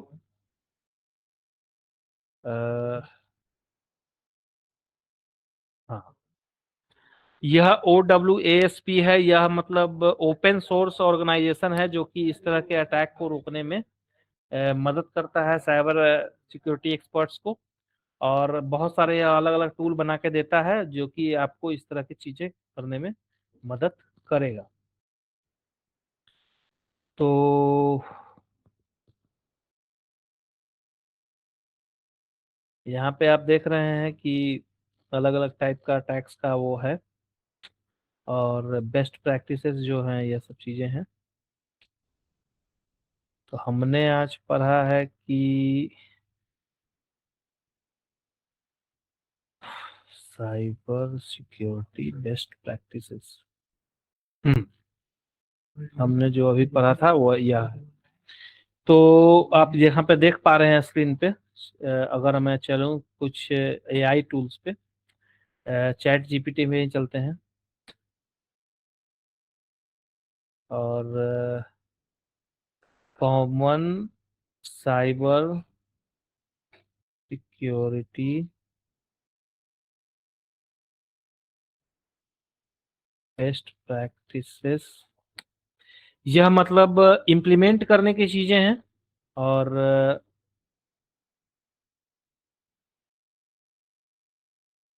for normal users and developers purse and in Hindi. अब यह बताएगा कि क्या चीजें हैं यह। Cyber security best practice normal user और डेवलपर्स के लिए हिंदी में बता रहा है। तो मैंने अभी आपको बताया कि मजबूत पासवर्ड्स का उपयोग करें, कम से कम 12 से 16 अक्षरों का पासवर्ड रखें, और स्पेशल कैरेक्टर्स और ये सब चीज़ें यूज करें। अलग अलग वेबसाइट पे अलग अलग पासवर्ड रखें। मल्टी फैक्टर ऑथेंटिकेशन का मैंने आपको बताया कि जहां तक भी संभव हो OTPT ऑथेंटिकेटर ऐप का उपयोग करें, और नोन लिंक्स पे क्लिक ना करें। और यह देखिए आपको अलग अलग टाइप का है, paytm-security.syz और paytm.com, दो अलग अलग लिंक है। URL को ध्यान से हमेशा चेक करें। सॉफ्टवेयर को अपडेट रखें, विंडोज का अपडेट करते रहें, एंड्रॉयड मोबाइल का अपडेट करते रहें, ब्राउजर को अपडेट रखें, और पब्लिक वाईफाई पे सेंसिटिव काम न करें। यह चीजें मैं आपको एक्सप्लेन कर देता हूं कि क्या है, क्योंकि आपका डेटा आपके जो आपके फोन है उससे निकल के जा रहा है सर्वर तक। अगर किसी वेबसाइट में कुछ भी इस तरह का, मतलब वाईफाई में कुछ भी इस तरह का चीजें हैं कि वो आपके डेटा को देख रहा है, तो वह क्या कर सकता है कि वह आपके डेटा को चुरा सकता है और चुरा के फिर उसका यूज कर सकता है। तो इस तरह के पब्लिक वाईफाई पे ऐसे सेंसिटिव काम ना करें, बैंकिंग वगैरह का एप्लीकेशन ना चलाएं। हो सके तो आपके फ़ोन में अगर इंटरनेट है तो फ़ोन के इंटरनेट का यूज करें, वह बहुत सेफ होता है, क्योंकि वह आपके इंटरनेट सर्विस प्रोवाइडर के द्वारा प्रदान किया जा रहा है, उसका सिक्योरिटी वही हैंडल कर रहा है। और मैंने आपको बताया कि मिलिशियस सॉफ्टवेयर, मिलिशियस मालवेयर का क्या है। तो कोई भी ऐसा क्रैक सॉफ्टवेयर जैसे विंडोज का क्रैक हो गया या फिर कुछ इस तरह के पायरेटेड चीजों का यूज ना करें। और कोई भी अननोन इस तरह का आप वेबसाइट या इस तरह की चीजें मतलब डाउनलोड ना करें। और डाउनलोड करें, हो सकता है इसमें अंदर मालवेयर हो या मतलब मिलिशियस सॉफ्टवेयर हो जो कि आपका पूरा सिस्टम का वह करे। उसके बाद बैकअप रखें। यह जो भी वेबसाइट के जो बनाएंगे, अभी मैंने आपको बहुत सारी चीजें सिखा दी। तो कभी भी जब भी वेबसाइट लाइव करेंगे उसका बैकअप जरूर रखेंगे। कभी भी कुछ भी हो सकता है, क्योंकि हो सकता है आपका सर्वर करप्ट हो जाए, हो सकता है आपके सर्वर पे अटैक हो जाए, हो सकता है कि आपके खुद से ही कुछ ऐसा पुश कर दिए, मतलब अपडेट कर दिया कोड कि आपका वेबसाइट पूरा मतलब खुद पूरा डेटा वगैरह करप्ट कर गया, इस तरह की चीजें हुई। तो कब हमेशा वेबसाइट का बैकअप जरूर रखें। और यह तो मतलब भारत सरकार भी प्रमोट कर रही है कि ओटीपी या पासवर्ड ना बताएं। तो यह तो मतलब बहुत सारे लोग इसके बारे में जानते ही होंगे कि मैंने आपको बताया है कि सोशल इंजीनियरिंग वाला जो अटैक है वह इस तरह की चीजें आपसे मतलब कोई मतलब डरा के या फिर आपको बहुत ज्यादा लालच देके या फिर अर्जेंसी के चक्कर में मतलब आपसे इस तरह की चीजें ओटीपी या पासवर्ड आपसे आस्क करता है कि मैं एचडीएफसी बैंक से बोल रहा हूँ या फिर मैं आपका आरटीओ से बोल रहा हूँ, आपके नाम पे 20 लाख का चालान है, आप नहीं भरेंगे तो आपकी गाड़ी सीज कर दी जाएगी। इस तरह की मतलब चीजें जो होता है। तो कभी भी आप इस तरह का इंफॉर्मेशन अपना पर्सनल शेयर ना करें, ओटीपी पासवर्ड वगैरह ना बताएं। ब्राउजर में पासवर्ड शेयर करने से पहले सोचें। अगर आपका कंप्यूटर ऐसा है कि जिसको कई लोग यूज करते हैं तो ब्राउजर में पासवर्ड ना सेव करें, क्योंकि हो सकता है कि आपने सेव किया, दूसरा कोई आया उसको यूज कर रहा है, उसको पता है आपका पासवर्ड क्या है। तो ब्राउजर में पासवर्ड ना सेव करें। कोई भी पब्लिक जगह पे जब जाएं तो मतलब पब्लिक जगह मतलब साइबर कैफे में जाएं या फिर इस तरह की चीजें जाएं। मान लिया कि कोई लोग, आप ही लोग जाते हैं साइबर कैफे वाले के पास जाते हैं और बोलते हैं कि मेरा एडमिशन फॉर्म भर दीजिए, मेरा कुछ भी इस तरह का फॉर्म भर दीजिए, मतलब जॉब अप्लाई का या फिर कुछ इस तरह का। तो वह क्या करता है कि आपका क्रेडेंशियल लॉगिन करता है और कभी कभी क्या करता है कि वो लॉग आउट नहीं करता है। कुछ लोग तो अपना जीमेल वगैरह का भी एक्सेस को दे देते हैं कि वो लॉगिन करके उसको चेक करता है। तो इस तरह की चीजों से बचें, क्योंकि हो सकता है वो साइबर कैफे वाला मतलब आपके साथ फ्रॉड कर रहा हो या फिर इस तरह की चीजें कर रहा हो। और कभी भी इस तरह के पब्लिक जो आपके पब्लिक कंप्यूटर्स हैं या फिर किसी दूसरे का मतलब मोबाइल फोन या इससे चीजें हैं, तो उसके अंदर कभी भी कोई अकाउंट लॉगिन ना करें और कभी भी इस तरह की चीजें ना करें किसी दूसरे के कंप्यूटर में। मतलब आप कोई शेयर कंप्यूटर साइबर कैफे में जाए, वहां पे जाके आप फेसबुक चला रहे हैं, तो वह बहुत डेंजरस है। अगर आपने लॉग आउट करना भूल गए तो आपका हो सकता है कि एक्सेस कोई दूसरा गेन कर ले और कोई दूसरा कुछ उसको कर सके। तो इस तरह की चीजें ना करें। और सोशल मीडिया पे आपने देखा ही है कि फेसबुक वगैरह पे अब आ गया है प्राइवेसी वाला, कि जब तक आप अलाउ ना करें कोई भी आपका वो ना कर पाए। डेवलपर्स के लिए भी है कि कभी भी आपके सिस्टम का मतलब इस तरह का सिक्योरिटी न रखें कि यूजर 1 2 3 4 5 6 पासवर्ड डाल रहा है तो मतलब पूरा साइट का सिक्योरिटी खराब होता है, पूरा यूजर का डेटा इस तरह से इफेक्ट में आता है। हैश्ड पासवर्ड का स्टोर करें। हमने हैश्ड पासवर्ड का भी समझा ही कि प्लेन टेक्स्ट में पासवर्ड स्टोर ना करें। मान लिया कि किसी यूजर ने पासवर्ड डाला है, कोई बड़ा सा पासवर्ड डाला है, आपने प्लेन टेक्स्ट में स्टोर किया डेटाबेस में, यदि आप डेटाबेस कंप्रोमाइज होता है तो वह पासवर्ड भी कंप्रोमाइज हुआ है और कोई मतलब यूजर का एक्सेस गेन करके और उसका मतलब जो चीजें हैं वह कर सकता है। तो हैश हैश में अगर रहेगा तो चूंकि मैंने आपको बताया कि हैश को डिक्रिप्ट नहीं किया जा सकता, यह असंभव है, तो इसको तोड़ा नहीं जा सकता और इसका फिर एक्सेस गेन नहीं कर सकता है। और यूजर को फिर मतलब मैसेज जाएगा तो वो पासवर्ड अपना चेंज कर लेगा, उसका हैश बदल जाएगा तो फिर वो सिक्योर्ड फिर से। HTTPS का उपयोग करें, ऑलवेज HTTPS का उपयोग करें। जब भी आपकी वेबसाइट कुछ इस तरह के सेंसिटिव इंफॉर्मेशन शेयर कर रही है या कुछ भी चीजें कर रही है तो ऑलवेज हमेशा HTTPS का ही उपयोग करेंगे और हमेशा इस तरह के चीजें करेंगे। और अगर आप कोई फाइल अपलोड ले रहे हैं तो उसको वैलिडेट जरूर करेंगे, मतलब कुछ इस तरह का फाइल यूजर अपलोड ना कर दे रहा हो कि मतलब वो मिलीशियस कोड हो, मतलब कुछ ऐसा कोड करके अपलोड कर रहा है आपके वेबसाइट पे। तो इस तरह की चीजों से बचेंगे। और डेवलपर्स के लिए भी मैंने कुछ गाइडलाइंस दिखाई, और जो इस तरह की चीजें हैं तो सारे लोगों को लिए दिखाई हैं। और इस तरह की चीजों से बचेंगे और इस तरह की चीजें नहीं करेंगे। और इस तरह की चीजों से बचेंगे। अब आप लोगों का कुछ क्वेश्चंस हैं तो उसके आप लोग पूछ सकते हैं चैट बॉक्स में। और ये आज के जो क्लास था ये साइबर सिक्योरिटी बेसिक्स के बारे में था।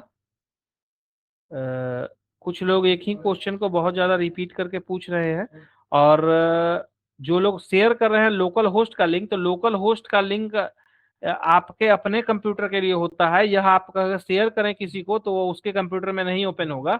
तो यह चीज़ हमेशा ध्यान रखें, लोकल होस्ट का मतलब ही है कि आपके अपने कंप्यूटर में है। यह सर्वर का लिंक जब होता है तो फिर वह होता है। और रिपोर्ट तैयार करने का जो है कि जो भी आपने सीखा है उसका एक प्रॉपर रिपोर्टिंग बनाया कि हमने HTML सीखा उसमें क्या क्या सीखा, CSS सीखा तो उसके अंदर क्या क्या सीखा, जो भी चीजें आपने अलग अलग चीजें सीखी। और जो भी अलग अलग चीजें जो अलग अलग टॉपिक्स है जिनका उनके बारे में आपने जाना ही कि क्या क्या चीजें थी। ग्राफिक डिजाइनिंग के भी बारे में जाना, उसका टूल था आपका कैनवा था, फिग्मा था, और भी चीजें थी। और हिंदी में बनाए इंग्लिश में बनाए आपकी मर्जी है, आपको जो लैंग्वेज में कंफर्टेबल है आप आराम से बना सकते हैं, कोई समस्या नहीं है। जो भी आपका मीडियम आपने चूज किया है, जिस विषय में आप परीक्षा देते हैं आप उसमें बनाएंगे। और साइबर सिक्योरिटी के बारे में भी हमने जाना। सारे लोग जो भी क्लास से जुड़े हैं उन्होंने बहुत सारी अलग अलग चीज़ें सीखी। साइबर सिक्योरिटी के बारे में सीखा। साइबर सिक्योरिटी के बारे में हम लोग अभी एक और क्लास लेंगे। कल भी हम लोग इसी के बारे में जानेंगे कि साइबर सिक्योरिटी की कुछ और भी बेस्ट प्रैक्टिस हैं, तो उसके बारे में भी जानेंगे। और भी किसी का कोई क्वेश्चन? रिपोर्ट कब तक सबमिट करना होगा और कहाँ सबमिट करना होगा इसके बारे में आप लोग कॉलेज जाके जानकारी लें कि कैसे क्या है। और बहुत और ज़्यादा जानकारी के लिए आप लोग अपने अपने कंपनीज के सपोर्ट नंबर पे कांटेक्ट करें। जो भी इस तरह के रिपोर्ट वगैरह की जानकारी है और क्या है कैसे है कहाँ सबमिट करना है, ये सब आप अपनी अपनी कंपनीज के सपोर्ट नंबर पे कांटेक्ट करके उसके वहाँ से जानकारी लें।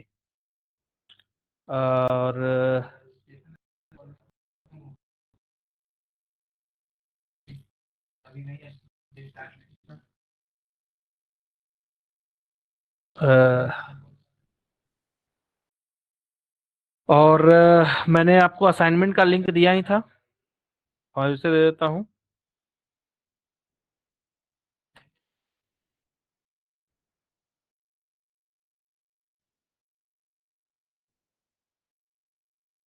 बहुत सारे लोगों ने फिर से रिस्पांस दिया है, एक बार उनको भी देख लेते हैं। चलिए पहले उसको भी देख लेते हैं, उसके बाद मैं लिंक शेयर करूंगा।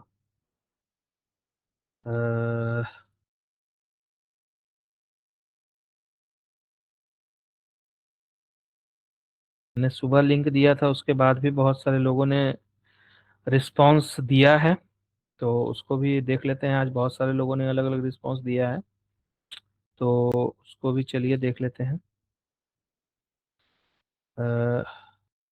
Share screen.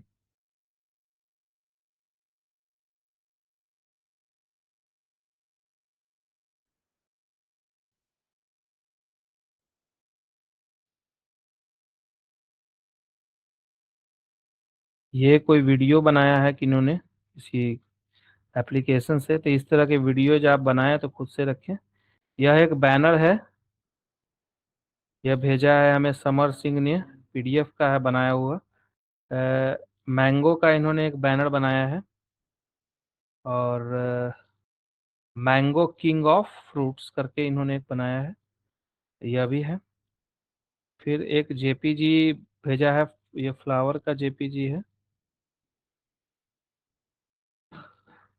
यह कोई बुक का फोटो इन्होंने बनाया है। और यह सब चीज़ें इन्होंने बनाई है। एक TXT फाइल भेजा है ताज होटल .txt। यह कैनवा का लिंक है शायद। कैनवा का लिंक मैं यहाँ पे ओपन करता हूँ। नॉट फाउंड है, मतलब ये कैनवा का लिंक सही नहीं है। फिर एक लिंक आया है, यह भी कैनवा का लिंक सही नहीं है। मतलब ये एक लिंक भेजा है Taj hotel dot T X T करके, यह सारा लिंक गलत है। और एक यह पर्सनैलिटी डेवलपमेंट वाला यहाँ पे आप कहाँ सबमिट कर रहे हैं? पर्सनैलिटी डेवलपमेंट का अलग से क्लासें हैं, तो उसमें जाके आप यह असाइनमेंट सबमिट करें। और यह एक वेबसाइट का स्क्रीनशॉट भेजा है हमें, मुझे रिया कुमारी जी ने, कला और मुक्त मगध चित्रकला असाइनमेंट करके इसमें बनाया गया है वेबसाइट। और लाइफ केयर हॉस्पिटल करके इन्होंने सपना ठाकुर ने भेजा है, इन्होंने अलग अलग बहुत सारा अलग अलग बैनर बनाया है लाइफ केयर हॉस्पिटल का, state 2012 medical health care presentation. और बहुत सारा इसमें अलग अलग चीज़ें जो है इन्होंने डिजाइन किया है, कैनवा से किया होगा या फिर जिससे भी किया है अच्छा किया है। यह एक प्रेजेंटेशन कैनवा से बनाया गया है। फिर यह भी हमने देखा ही, तो ऐसे करके कुछ लोगों ने अलग अलग चीज़ें सबमिट की हैं। और मैं आपको एक लिंक दे देता हूँ, जो भी आप आज करें उसका सबमिट जरूर करें। और आप लोगों को वर्डप्रेस का वेबसाइट वर्डप्रेस सेटअप करें, और जो भी उसके सिक्योरिटी मेजर्स हैं उसको करें। और उसका जो ये स्क्रीनशॉट है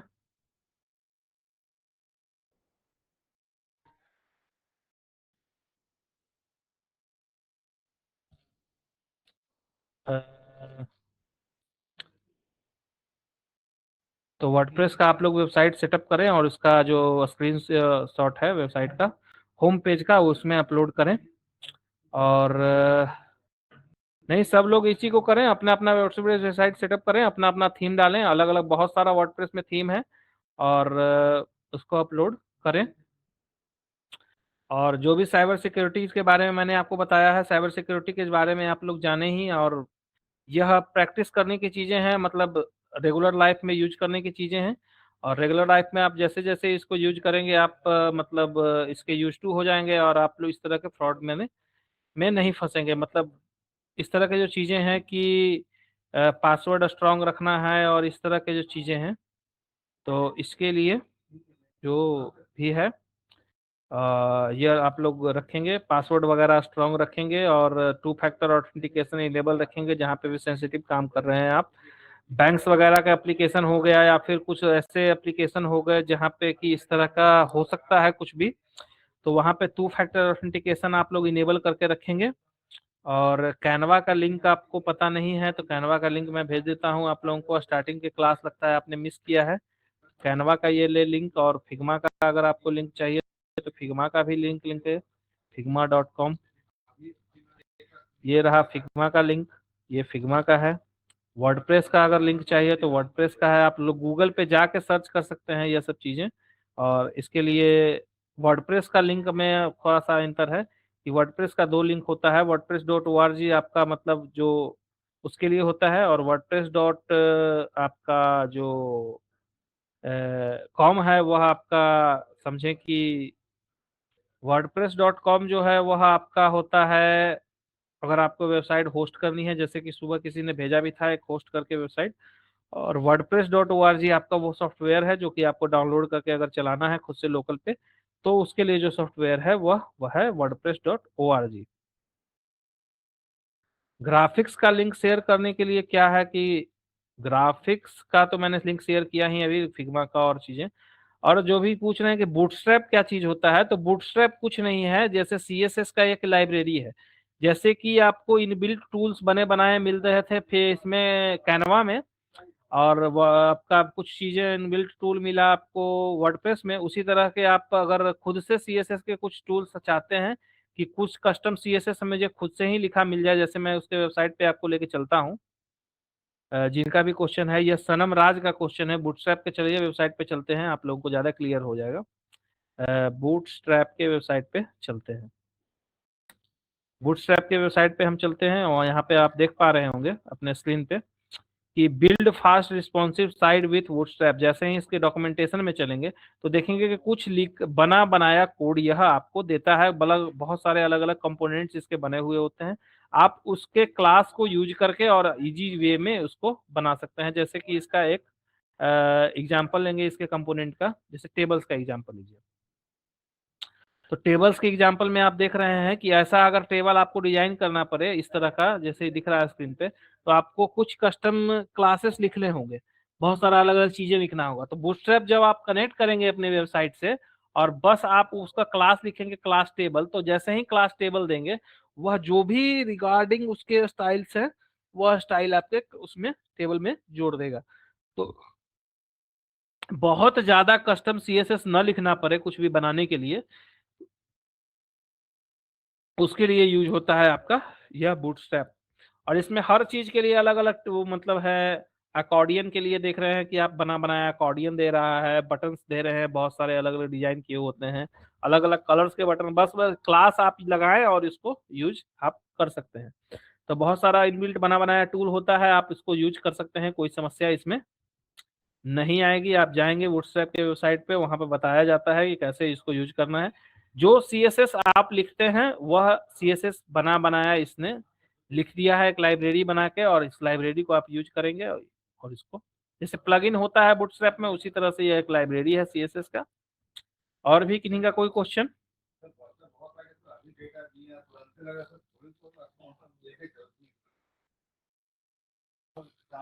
बहुत अच्छा है कि इन्होंने बूटस्ट्रैप के बारे में जाना और उसके बारे में पढ़ने की जानने की कोशिश कर रहे हैं कि बूटस्ट्रैप क्या है।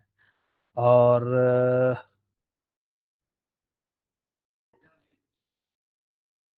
जो भी रिपोर्ट रिगार्डिंग आप लोगों का कोई क्वेरी है तो आप अपने कंपनीज के सपोर्ट नंबर पे बात करेंगे, या फिर आप अपने कॉलेज में उसके रिगार्डिंग बात करेंगे कि कौन सा कॉपी में बनाएंगे और कौन सा कब सबमिट करेंगे, कब आपको चाहिए, क्योंकि यह सब चीजें जो है आपका कंपनीज आपको बताएंगी ज्यादा जानकारी।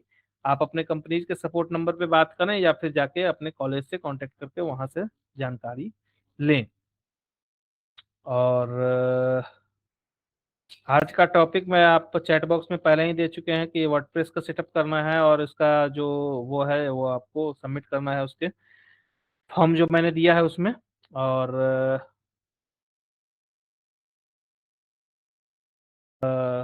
रिपोर्ट में क्या बनाना है क्या नहीं बनाना है, ये सब आप रिपोर्ट में आप वही बनाएंगे जो कि आपका टॉपिक है और उस टॉपिक के बारे में जो जानकारी आपने लिया है। और कैसे बनाना है क्या बनाना है आप अपनी कंपनी से जानकारी ले सकते हैं या फिर अपने कॉलेज में जाके जानकारी ले सकते हैं, कंपनीज आपको बताएंगी। और कंपनी का नाम क्या है, जिस कंपनी से आपने किया है उसका नाम आप वहां से जाके आप अपने जो आपका रसीद है उसमें देखेंगे, और वहां से जाके आप अपने सपोर्ट नंबर पे कांटेक्ट करके और उसको करेंगे। और भी किन्हीं का कोई क्वेश्चन? और आप लोग आज यही करेंगे कि वर्डप्रेस आपने बहुत सारे लोगों ने इसको मतलब इंस्टॉलेशन में दिक्कत आ रही है बहुत सारे लोगों का, तो वर्डप्रेस के इंस्टॉलेशन में बहुत सारे लोगों का दिक्कत आ रहा है। बहुत सारे लोग बोल रहे हैं कि लिंक बना दिया सर, वेबसाइट सेंड कैसे करें। तो अगर आपने लोकल में लिंक बनाया है कोई दिक्कत नहीं, आप होम पेज का स्क्रीनशॉट लेके या फिर इस तरह का स्क्रीनशॉट लेके भी भेज सकते हैं, कोई समस्या उसमें नहीं है। यदि होम पेज का स्क्रीनशॉट आपके पास है मतलब आपने वेबसाइट बनाया है, या फिर बहुत सारा अगर आप इमेज का स्क्रीनशॉट अलग अलग पेज आपने बनाया है, तो वह बना के एक पीडीएफ उसको बना के इमेजेस को और फिर उसको आप भेज सकते हैं, वर्ड डॉक्यूमेंट में भेज सकते हैं, पीडीएफ में भेज सकते हैं। और फिर कहा गया है कि हिस्ट्री में क्या है, तो हिस्ट्री में कल के क्लास में ही हम साइबर सिक्योरिटी के बाद उसको देखेंगे कि क्या है। और यह चीजें हैं, यह मतलब कि हिस्ट्री में है आपका डिजिटल आर्काइविंग है, एंड मतलब अ, इसी तरह का एक टॉपिक है आपका, क्या उसको बोलते हैं मैं बता देता हूँ। आपका टॉपिक है हिस्ट्री का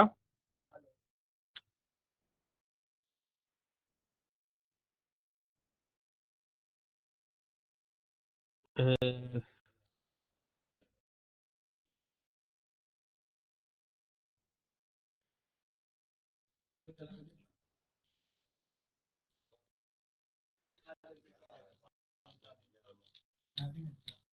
आपका टॉपिक है हिस्ट्री का, historical archiving and digital curation, तो उसके बारे में भी हम जानेंगे कि कैसे क्या है यह, और इसको कैसे कर सकते हैं और क्या इसका यूज है। और डिजिटल मार्केटिंग वाले फिर भी इसके क्लास में कैसे कनेक्ट हैं मैं समझ नहीं पा रहा। आप अपने कंपनी से बात करें और बात करके वहां से क्योंकि डिजिटल मार्केटिंग की क्लास बस इसी के ठीक पैरेलल चलती है, एक क्लास और चलता है और बहुत सारे लोग उसमें क्लास में कनेक्टेड भी हैं, डिजिटल मार्केटिंग वगैरह में जानकारी लेते भी हैं। आप लोग इस क्लास से कैसे कनेक्टेड हैं डिजिटल मार्केटिंग वाले, यह तो मैं स्टार्टिंग से ही बता रहा हूँ कि आप लोग जाके बात करें अपनी अपनी कंपनी से, और कंपनी से बात करके, और मतलब क्या मतलब डिजिटल मार्केटिंग से आप इसमें कैसे कनेक्ट है, मतलब ये तो अलग टॉपिक की क्लास चल रही है और अलग टॉपिक के बच्चे इसमें पढ़ रहे हैं। डिजिटल मार्केटिंग तो इसमें कहीं भी डिजिटल मार्केटिंग का कोई जिक्र है नहीं, तो आप कैसे इसमें कनेक्ट हैं, या तो फिर या तो आपने हो सकता है कि कुछ टॉपिक वगैरह चेंज कराया हो या इस तरह की कुछ चीजें की हो, तो हो सकता है तब भी आप कनेक्ट हो। और फिर हम लोग मिलेंगे नेक्स्ट क्लास में, और हम लोग फिर नेक्स्ट क्लास में मिलेंगे इसी टाइम पे, और आगे का चीज़ें देखेंगे कि जो भी चीज़ें हमने सीखा है उसको कैसे फिर आपस में कनेक्ट करके यूज करेंगे। साइबर सिक्योरिटी के बारे में भी हमने जान लिया, अब हम जानेंगे कि आपस में कनेक्ट करके इसको यूज कैसे करेंगे, और यह सब चीज़ें अब हम जानेंगे। और उसके बाद फिर आप लोग प्रैक्टिस जरूर करें, एचटीएमएल जो भी सीखा आपने अलग अलग टैग्स का यूज करें, अलग अलग वेबसाइट बनाएं। और आर्टिफिशियल इंटेलिजेंस वाले भी गलत क्लास में है, फिर आप भी उसका भी एक अलग क्लास चलता है, तो आप उसमें जाके ज्वाइन करें। तो पर्सनैलिटी डेवलपमेंट का भी अलग है, और सब अलग अलग क्लासेस वाले स्टूडेंट इसमें कैसे जुड़े हुए हैं ये आइडिया मेरे को नहीं है। आप लोग अपने अपने कंपनीज के सपोर्ट नंबर पे बात करें और वहां से जानकारी लें। और फोटो कहाँ भेजना है, तो ये फॉर्म का लिंक मैं आपको दिया ही था, अभी फिर से दे देता हूँ। आप अपने चैट बॉक्स में एक बार चेक करेंगे, फॉर्म का लिंक होगा एक, और उसको आप जाके और उसमें सेंड करेंगे। आप अपना डिटेल्स, अपना नाम पता वगैरह आपसे पूछेगा, नाम पूछेगा और आपका कॉलेज का नाम पूछेगा, और इस तरह की चीज़ें आपसे पूछेगी, और उसके बाद फिर आप लोग उसको सबमिट करेंगे। ठीक है, मिलते हैं फिर आपसे कल के क्लास में।